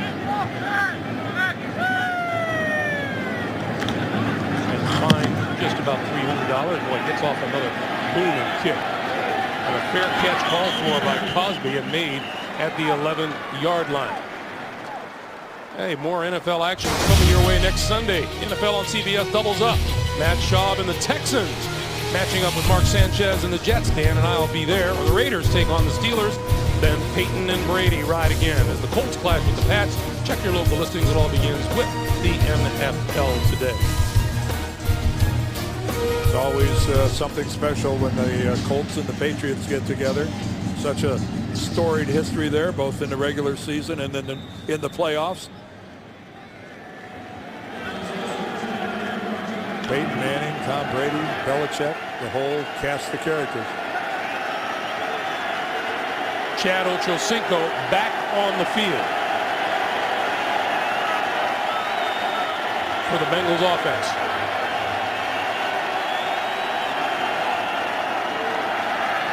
Palmer will pop over the middle to Cedric Benson. And Benson to the 20.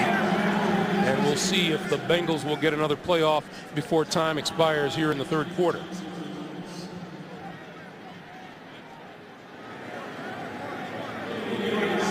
Carson just looked up at the clock and said, no, we're not going to do that. I think I'll go over and talk this over with Marvin. So we will come to the end of the 3rd quarter here at Lucas Oil Stadium in Indianapolis. A scoreless 3rd. The Colts still lead at 20-10. And we're back to Indy after this message and a word from your local station. You're watching the NFL on CBS.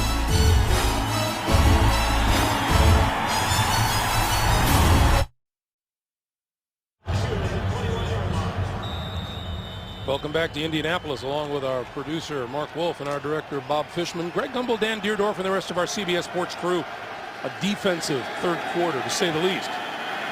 2nd and 2 for Palmer and the Bengals. Benson, nowhere to go.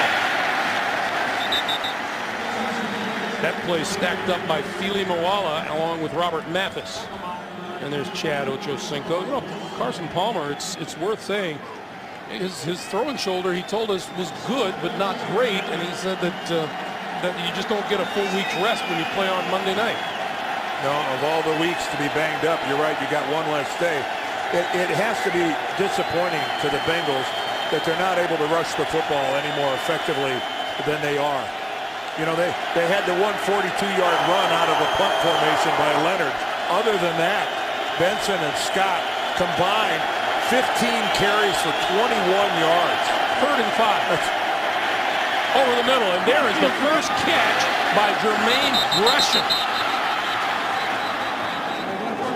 Well, they are going to say that he was already a runner, that he had established possession and went up in the air, and then when he hit the ground, the ball came loose. Carson Palmer told us he has a chance to be the best tight end in the league. That's his first catch of this day. Well, the rookie from Oklahoma, he has got skills off the chart. Yeah, the ruling on the field was a catch, down by contact, first down. He is the first-round draft pick out of Oklahoma. He's got possession. He's taken a couple steps with it. He is tackled, and when he comes down, the ball hits the ground and comes loose. That was properly adjudicated by the officials. So there's a much-needed first down for Carson Palmer in the offense. Palmer stepping up, going deep down the far sideline. It is incomplete. Intended for Terrell Owens. Double covered down the sideline. Did he lose that ball in the sun? You can see where there's a piece of sunlight on the far sideline there, and he looked back into it. And almost at the last second, because you're going, well, gee whiz, he's covered, but look at him still be able to run, get a little separation. The ball came up just a little short. You can see he is looking back into the sun a little bit. But I guess he just decided it was too short. He couldn't get to it. Terrell Owens will turn 37 years of age on the 7th of December. Pass out here, Ochocinco, complete. Looking for a first down, and is very close to it if he doesn't have it. Boy, and it looks like when he hit the ground, that's painful again for him. And there's that left arm as he grimaced when he hit the ground, and he's not moving that thing at all. This is some effort by Ochocinco here. Obviously hurt. And he fought for another couple yards. You got to wonder how much longer is he going to be able to pull this off.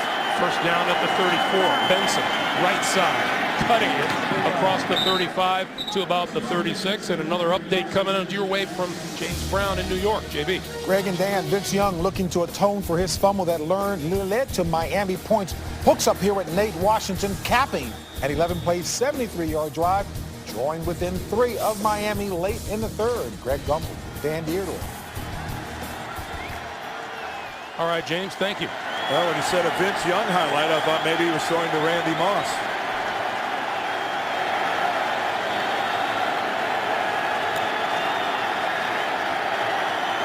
Carson Palmer on 2nd and 8.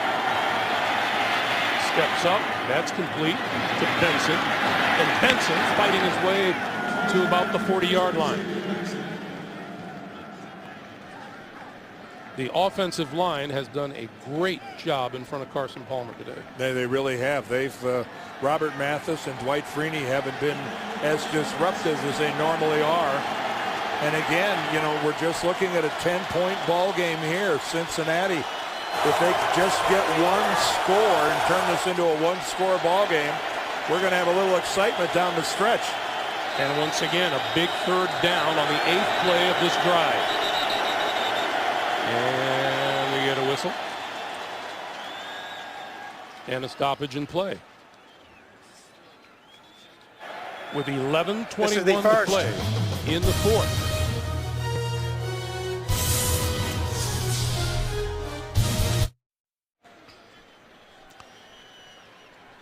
the difference in this football game. 2 turnovers. Indianapolis 2 touchdowns off of it. And Peyton Manning, probably not as happy as he would normally be. They're in the lead. Well, he didn't like having a scoreless third quarter, punctuated by a number of Colt 3 and outs. 3rd and 7.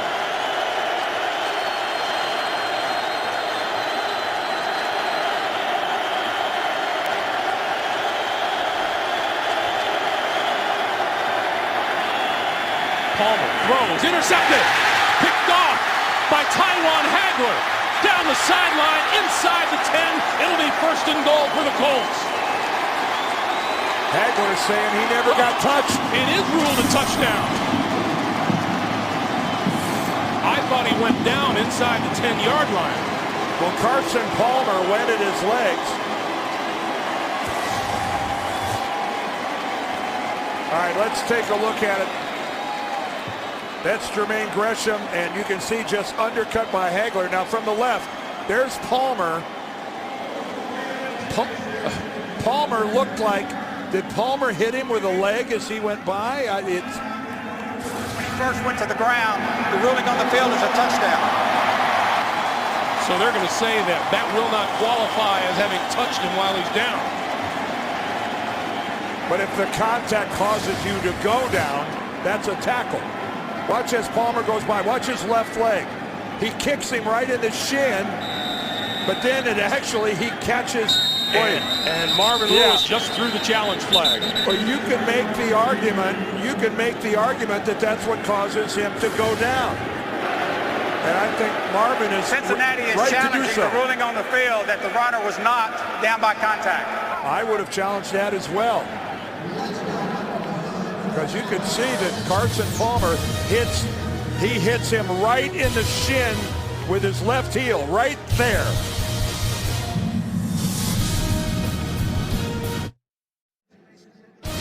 The NFL on CBS is sponsored by Sony and Sony Internet TV. Television and internet together at last. McDonald's, I'm loving it. And by Toyota.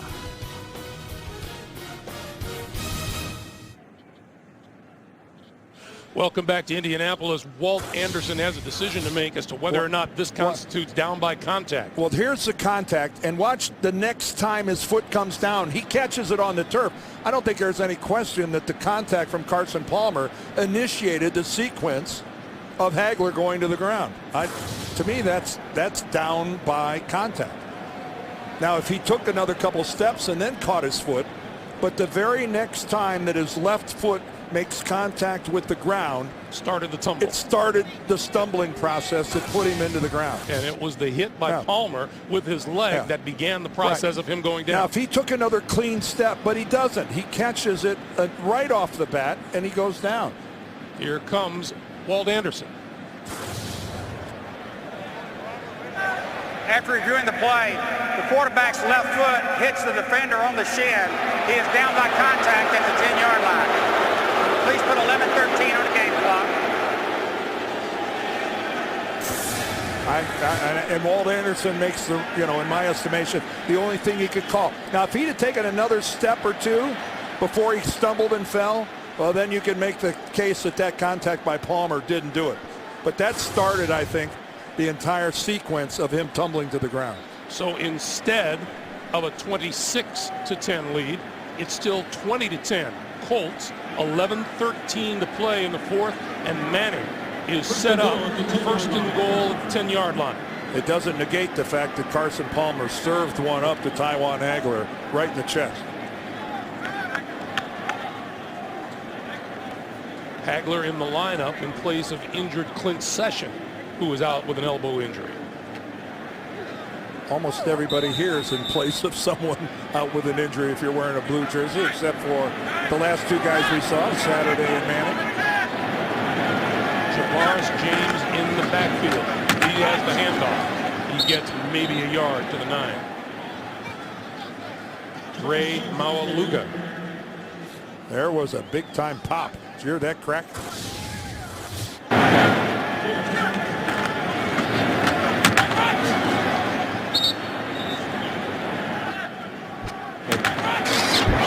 talked about Javaris James and his many touchdowns with few runs. Here's James again, and James plows his way close to the 5-yard line.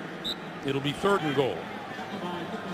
Clock continues to move. Plenty of time remaining here in the 4th quarter, 10.5 minutes. Well, there's plenty of time, especially if Cincinnati can force a field goal attempt to where if they scored 2 touchdowns, they'd go back in the lead 24-23. But if Indy gets a touchdown out of this, all of a sudden it's a 3-possession game for Cincinnati. A lot tougher.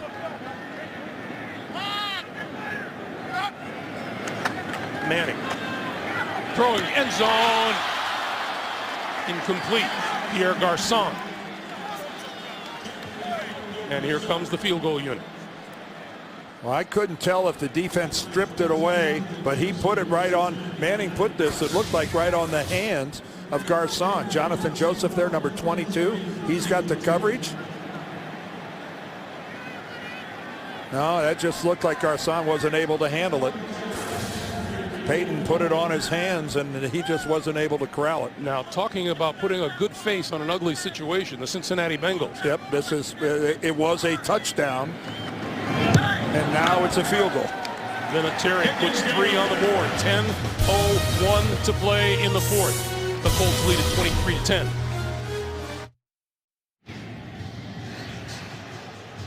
Flying high above this afternoon, the MetLife blimp providing today's aerial coverage of the game below. The blimp travels over 60,000 miles a year to cover sporting events and television specials throughout the United States. We thank them for the spectacular shots here in Indianapolis today.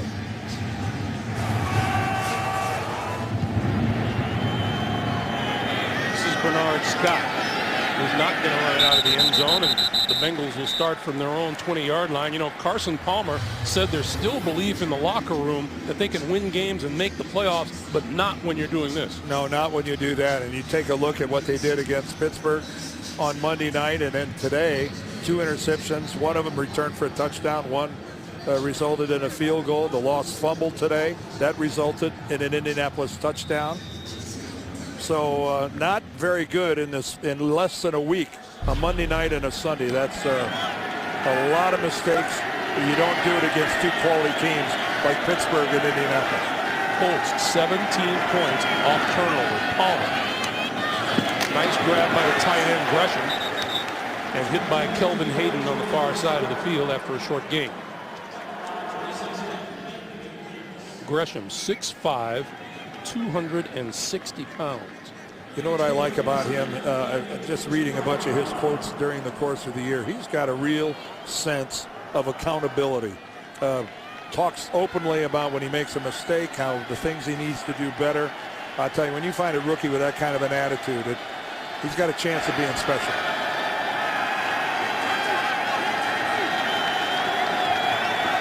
Couple of gyrations from Carson Palmer. 2nd and 8. Takes the pass, gives to Benson. Benson across the 25 to about the 28 to be about 2 yards shy of a first down. Coming up on 9 minutes to play in the 4th. When the Colts have been beaten and they've lost 3 games this year, teams have run the ball really effective. And there goes Cedric Benson hopping off on 1 foot. Teams have run the ball against them effectively, and Cincinnati today has not. Cincinnati 3 out of 10 on 3rd downs today. Short drop, quick slant. That's the rookie Jordan Shipley, and a first down.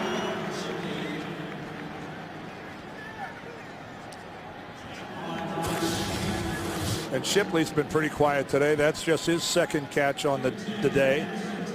And boy, there's a lot to like about this kid too from Texas. They are the Bengals are very high on him. Carson Palmer says he just doesn't make mistakes. No.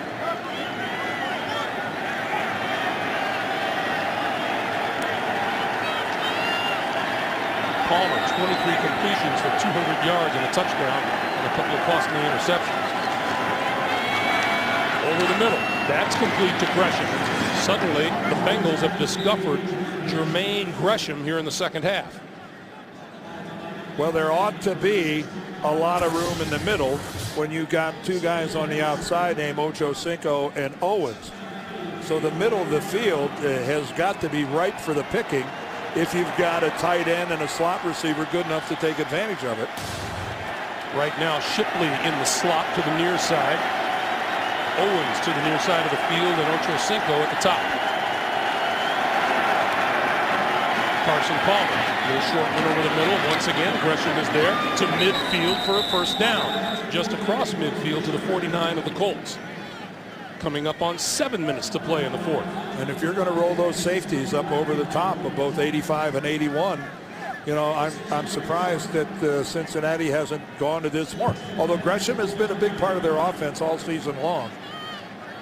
Shipley, the same thing, working out of the slot. It does make it tough to figure out who you want to double team on this offense.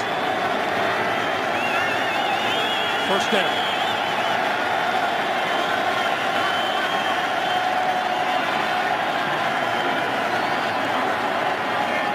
This is Bernard Scott. To about the 45. Jerry Hughes, the first-round draft pick out of TCU with the stop. And Cincinnati is moving the football effectively. They're also grinding up the clock pretty effectively at the same time. Scott still the running back as we come up on 6 minutes to play. Palmer with a 2nd and 6.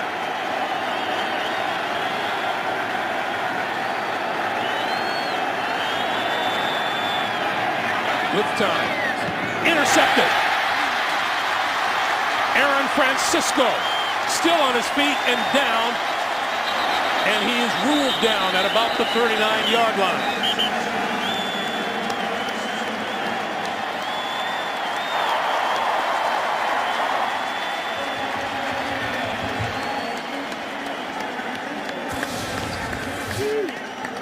Well, Carson Palmer under no pressure. He's got a really nice pocket. Tries to squeeze this into Terrell Owens. Owens doesn't seem to be able to make a play on the ball. Right to number 43, Aaron Francisco. The NFL on CBS is sponsored by Geico, where 15 minutes could save you 15% or more on car insurance. And by Kayak.com. Search one and done.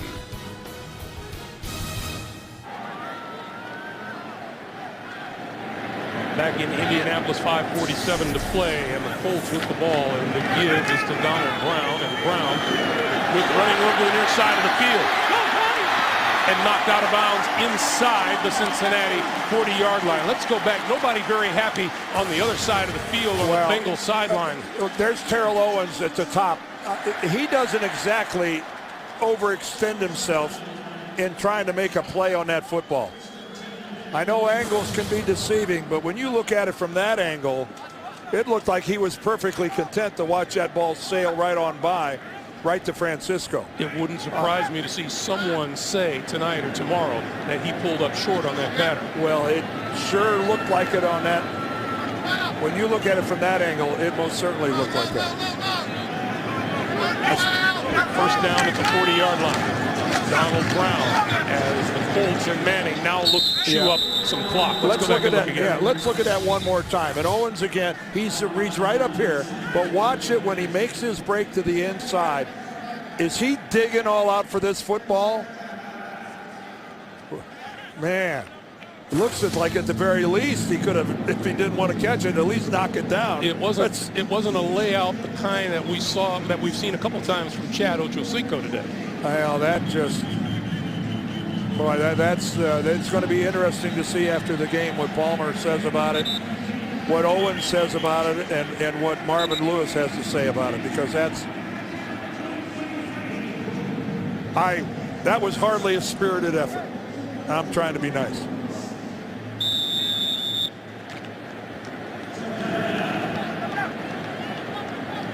And yet, most of our conversation with Carson Palmer, it was all about the supposed bad feelings that existed sometimes between he and Chad Ochocinco.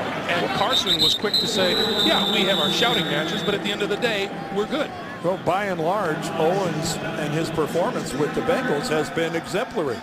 They couldn't be happier. His effort, his You know, the game on Monday night, you saw how he played against Pittsburgh with passion, with spirit. But that was a weak attempt going across the middle. And the Bengals have used their third and final timeout to stop the clock at 4 minutes and 55 seconds to play.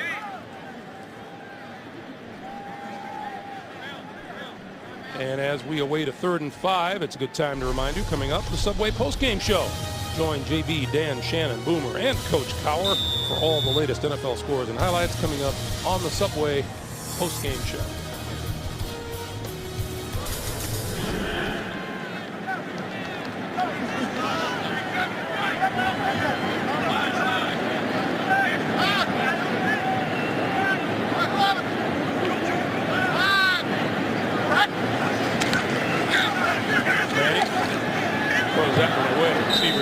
Clear.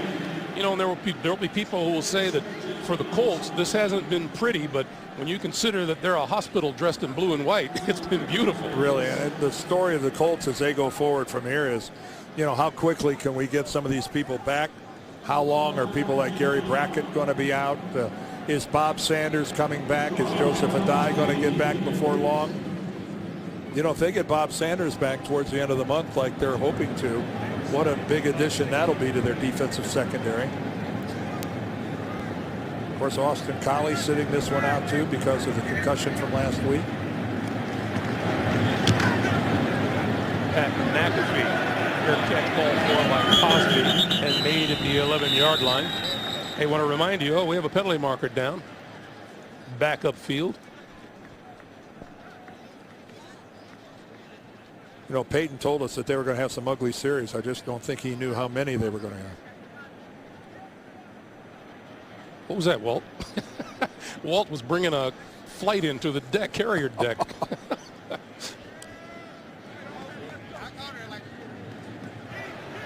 Personal foul, chop block, number 43 of the kicking team. Cincinnati has elected to enforce the 15-yard penalty from the end of the kick. It'll be first down. Well, it gives us a chance to remind you, next Sunday, the NFL on CBS brings you the New England Patriots and the Indianapolis Colts. Dan, you mentioned it before. They have a red-hot rivalry that will be renewed next Sunday, our doubleheader game here on CBS. This is what the schedule looks like for the Colts. And the big thing in terms of the division, you can see they play the Tennessee Titans twice in the final 4 weeks of the season. Oakland is no longer a gimme. No, Jacksonville has beaten the Colts already this year.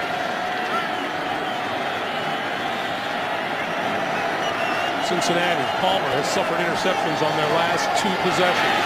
Little screen to Gresham, this side, head of steam, look at him move. 40 out to the 42-yard line and a first down. He's got a little giddy up to him. Well, he's a rookie, and he's just having fun playing in the National Football League. That's what he's doing.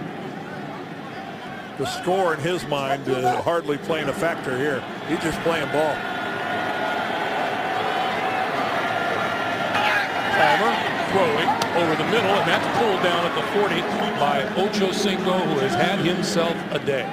And playing through injury, because we saw a couple different times he was, that left arm of his, left arm, left shoulder was really sore. Under 4 minutes to play.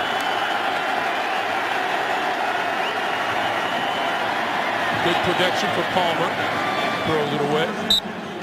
That'll stop the clock at 3:49.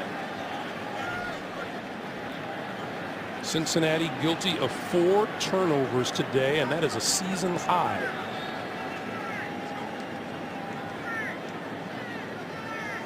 And you know, a team that really, even though they had a losing record, was still on the plus side of the turnover differential. They were +4 coming into this game. You just don't see that from losing football teams. Palmer on 2nd and 10. More good protection. Here's Gresham again. Hits a couple of defenders head on and goes down at the 30. Gerard Powers is going to get the credit for that tackle, but I'm not sure who tackled whom. Did I see that right, Dan? Who tackled whom? Yes, well, that's the way I'd have said it. I think you were spot on. That Loris College education shining through. Spot on. I see you still haven't shaken off London yet. On first down, Palmer throwing over the middle, right through the hands of Ochocinco. He had him. He had him inside the 5. Yeah, he was open. Again, Palmer lets this thing go, but he's been throwing a tight spiral today. Just a little bit high. And it almost looked like Ochocinco lost his footing a little bit, but it just off his fingertips. That was so close to being a mighty fine play. 2nd and 10, 3:16 to play.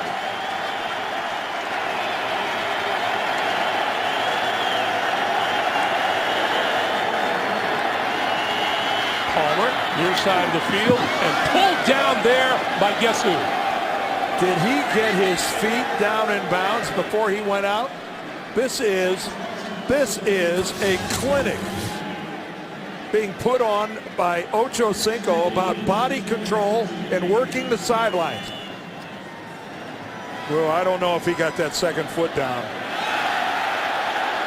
Yeah, the crowd doesn't know either. His arm came down out of bounds. Yeah, he gets 1 foot down and then his left hand comes down out of bounds. And here comes the challenge flag from Jim Caldwell. Right. Okay, that's an incomplete pass. But what an effort by Chad Ochocinco. What an effort to go up after that ball. Indianapolis is challenging the ruling on the field of a completed pass. As well they should, because it'll be overturned.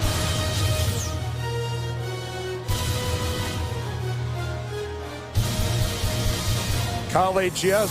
NFL, no.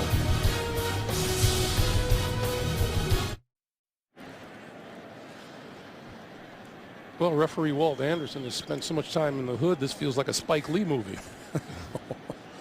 Well, he's, I think right now they got to be working on going back to the line of scrimmage, because this is a pretty open and shut case. Not only is his hand out of bounds, his whole body's out of bounds before his right foot finally touches.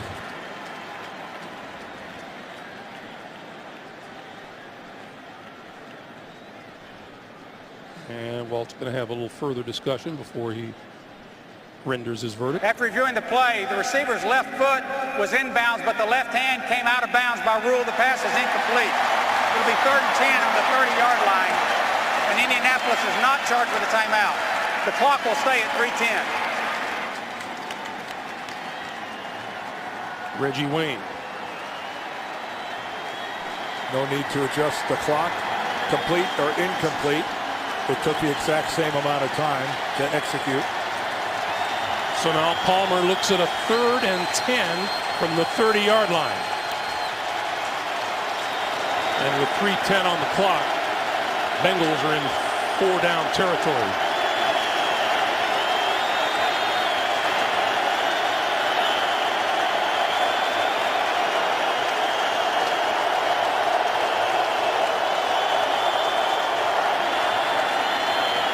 Little screen for Gresham. Gresham still on his feet inside the 20-yard line, and that's a 1st down.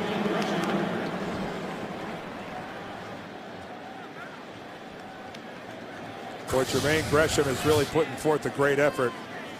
You can see Chad Ochocinco, look how he is being so careful and tender with that left arm. Just the act of jogging causes him pain, and yet he's still trying to get it done.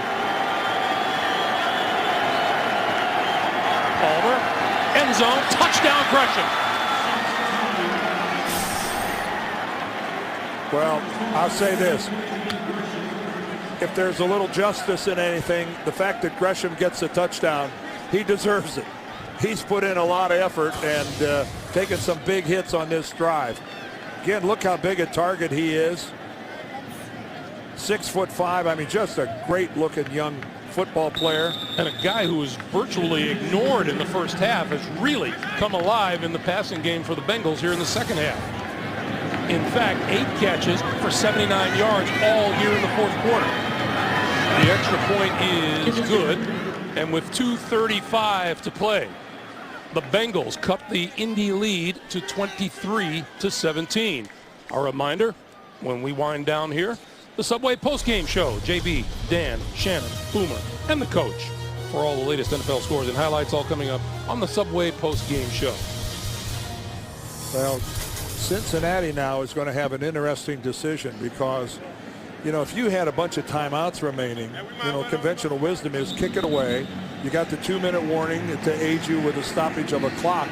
And, you know, if you have a decent defensive stand, you'll get the ball back. Cincinnati has no timeouts left. They have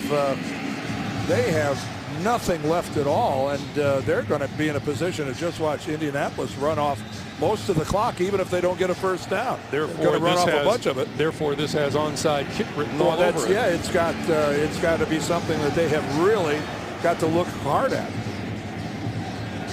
And I don't think the Colts are going to be fooled by it. No, I wouldn't think so. They have 10 guys up in anticipation of this kick. Now, you know, I like, you know, rather than just the conventional one driving it into the ground, which, you know, can work, but the little pooch over the top of it, you know, if they overplay what they think is going to be the one that's only going to travel 10 yards, sometimes that little pooch kick that goes about 20, you can have a little luck with that. Here we go. Change of direction. Bouncing and picked off by the Colts at about the 45-yard line.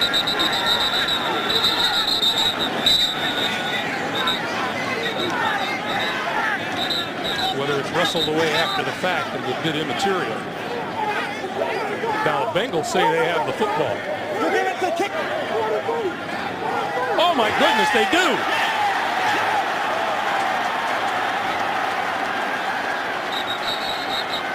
Well, it looked like it initially belonged to a Colt. It looks like it bounced right into the arms. Keep your helmet on! Of a guy in blue, and there's a penalty for taking the helmet off. That is Pierre Garçon, I think, took off his helmet.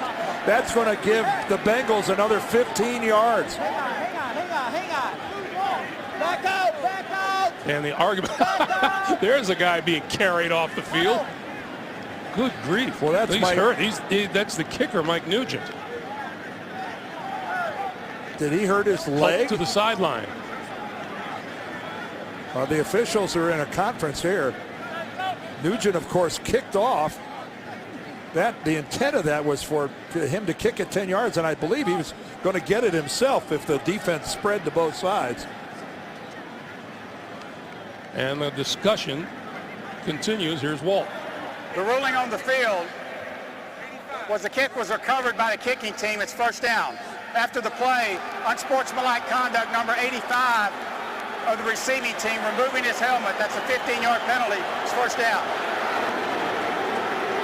So that's going to give Carson Palmer some really good field position. Here's the play. There's the requisite 10 yards. Boy, it went right into the hands of Pierre Garçon.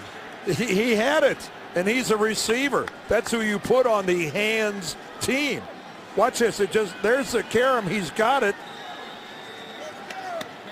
And where does he lose it?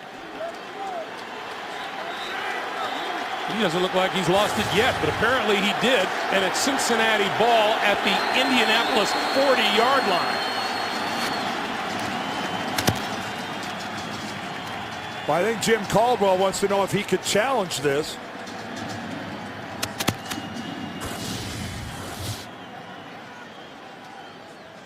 Yeah, right in the middle of that, there's Pierre Garçon taking off his helmet. It wasn't off for long, but it was off long enough.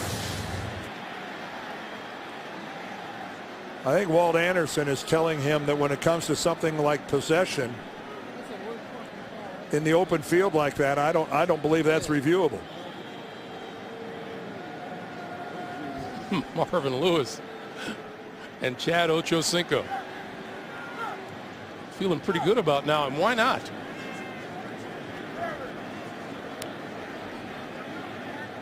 Ochocinco did kick a point after in the preseason last year, but here's the replay. Again, it goes right into the arms. Have a loose ball in the field of play is not reviewable. That's what I just said, that it's not reviewable. If that was a sideline play or a goal line play, yes, but not in the middle of the field. And how in the world did Pierre Garçon lose that ball? First down, Bengals. No timeouts remaining. 2:33 on the clock. Down 6.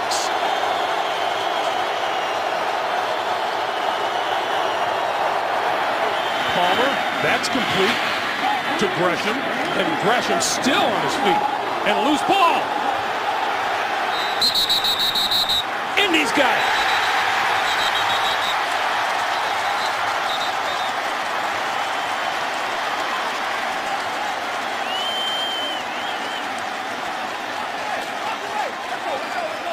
Fifth Cincinnati turnover of the day. Let go! Let go! Okay, hang on, guys. Relax. No, you gotta let go, son.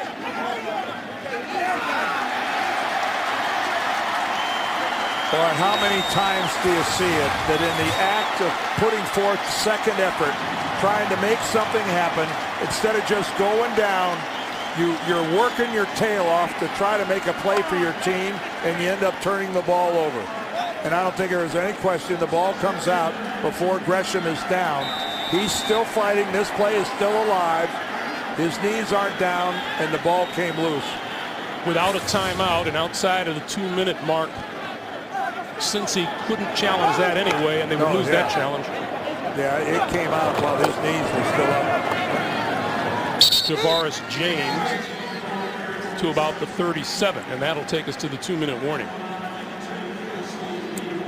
It just, again, Greg, I've been around this game for 40 years, and I've just, you see guys that if they had just gone to the ground, it would have been fine, but he's just working his tail off. You feel so bad for them because this happens. Only because of a good attempt at trying to make a play for your team. 2 minutes to play in Indianapolis.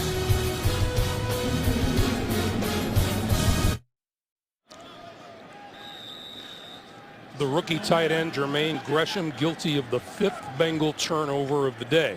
The Colts, on the other hand, have none. James. Greg, I'm trying to figure out how you can be -5 in the turnover differential for a game and be within 6 points. Indianapolis has to be disappointed in that to enjoy that kind of a statistical advantage with turnovers. This should be a rout. Indy had 107 yards total in the first quarter. They've had 146 yards since. Yep.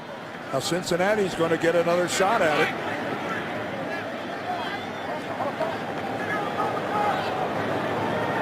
We'll be inside a minute, but they're going to get the ball back unless Indianapolis converts here on 3rd and 5. And they will not. Javaris James straight ahead and brought to a stop at the 42-yard line. So as we come up on the 1-minute mark, the Bengals will get the ball back. And no, Peyton Manning going to run a play. No, I don't believe he's going to run a play. He's trying to get them to jump offside.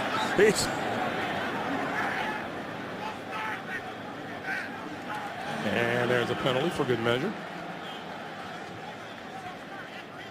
Well, Peyton started to back out of there without the ball. False start, number 18, offense. 5-yard penalty, 4th down. Walt might have just said, false start, right, this guy right here. Well, Peyton was leaning back out of there trying to draw the Bengal defensive line offside.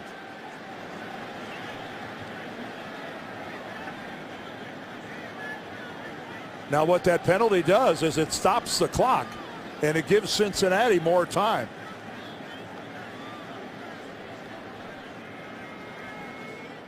And Indy ostensibly will kick the ball away for the 5th time in 6 possessions here in the second half.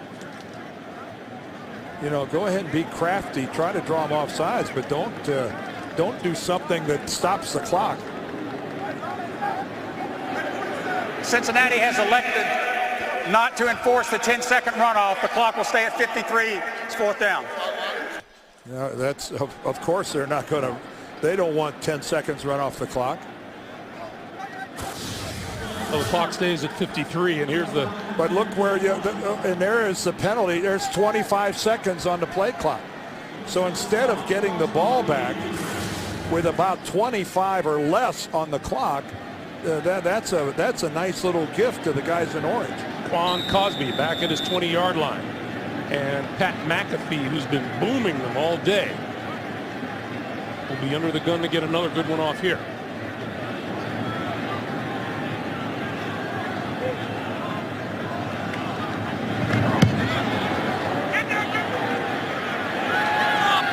Cosby, fair catch, made it from the 20-yard line. 46 seconds to play. The Bengals within striking distance, down 6, no timeouts remaining. Well, Greg, the last two possessions of the Bengals, after that interception that Palmer threw in the middle of the field, they have not targeted Terrell Owens yet. Carson Palmer has not attempted a pass anywhere near Terrell Owens. Well, this might be time to let bygones be bygones. Look at that. You gotta account. I wouldn't have wanted to be that one of the 41 and 1 that blew that. Palmer under pressure and goes down. Robert Mathis. Clock continues to move. 35 seconds to play. Owens taking his time getting back to the line of scrimmage. He just walked back there. Down again at the 5-yard line. Freeney along with Keontae Dawson. Terrell Owens, get back to the line of scrimmage. Start moving. He's walking. The clock is ticking. Oh, that's pathetic. Palmer on the slant, dropped by Ochocinco, and that'll do it.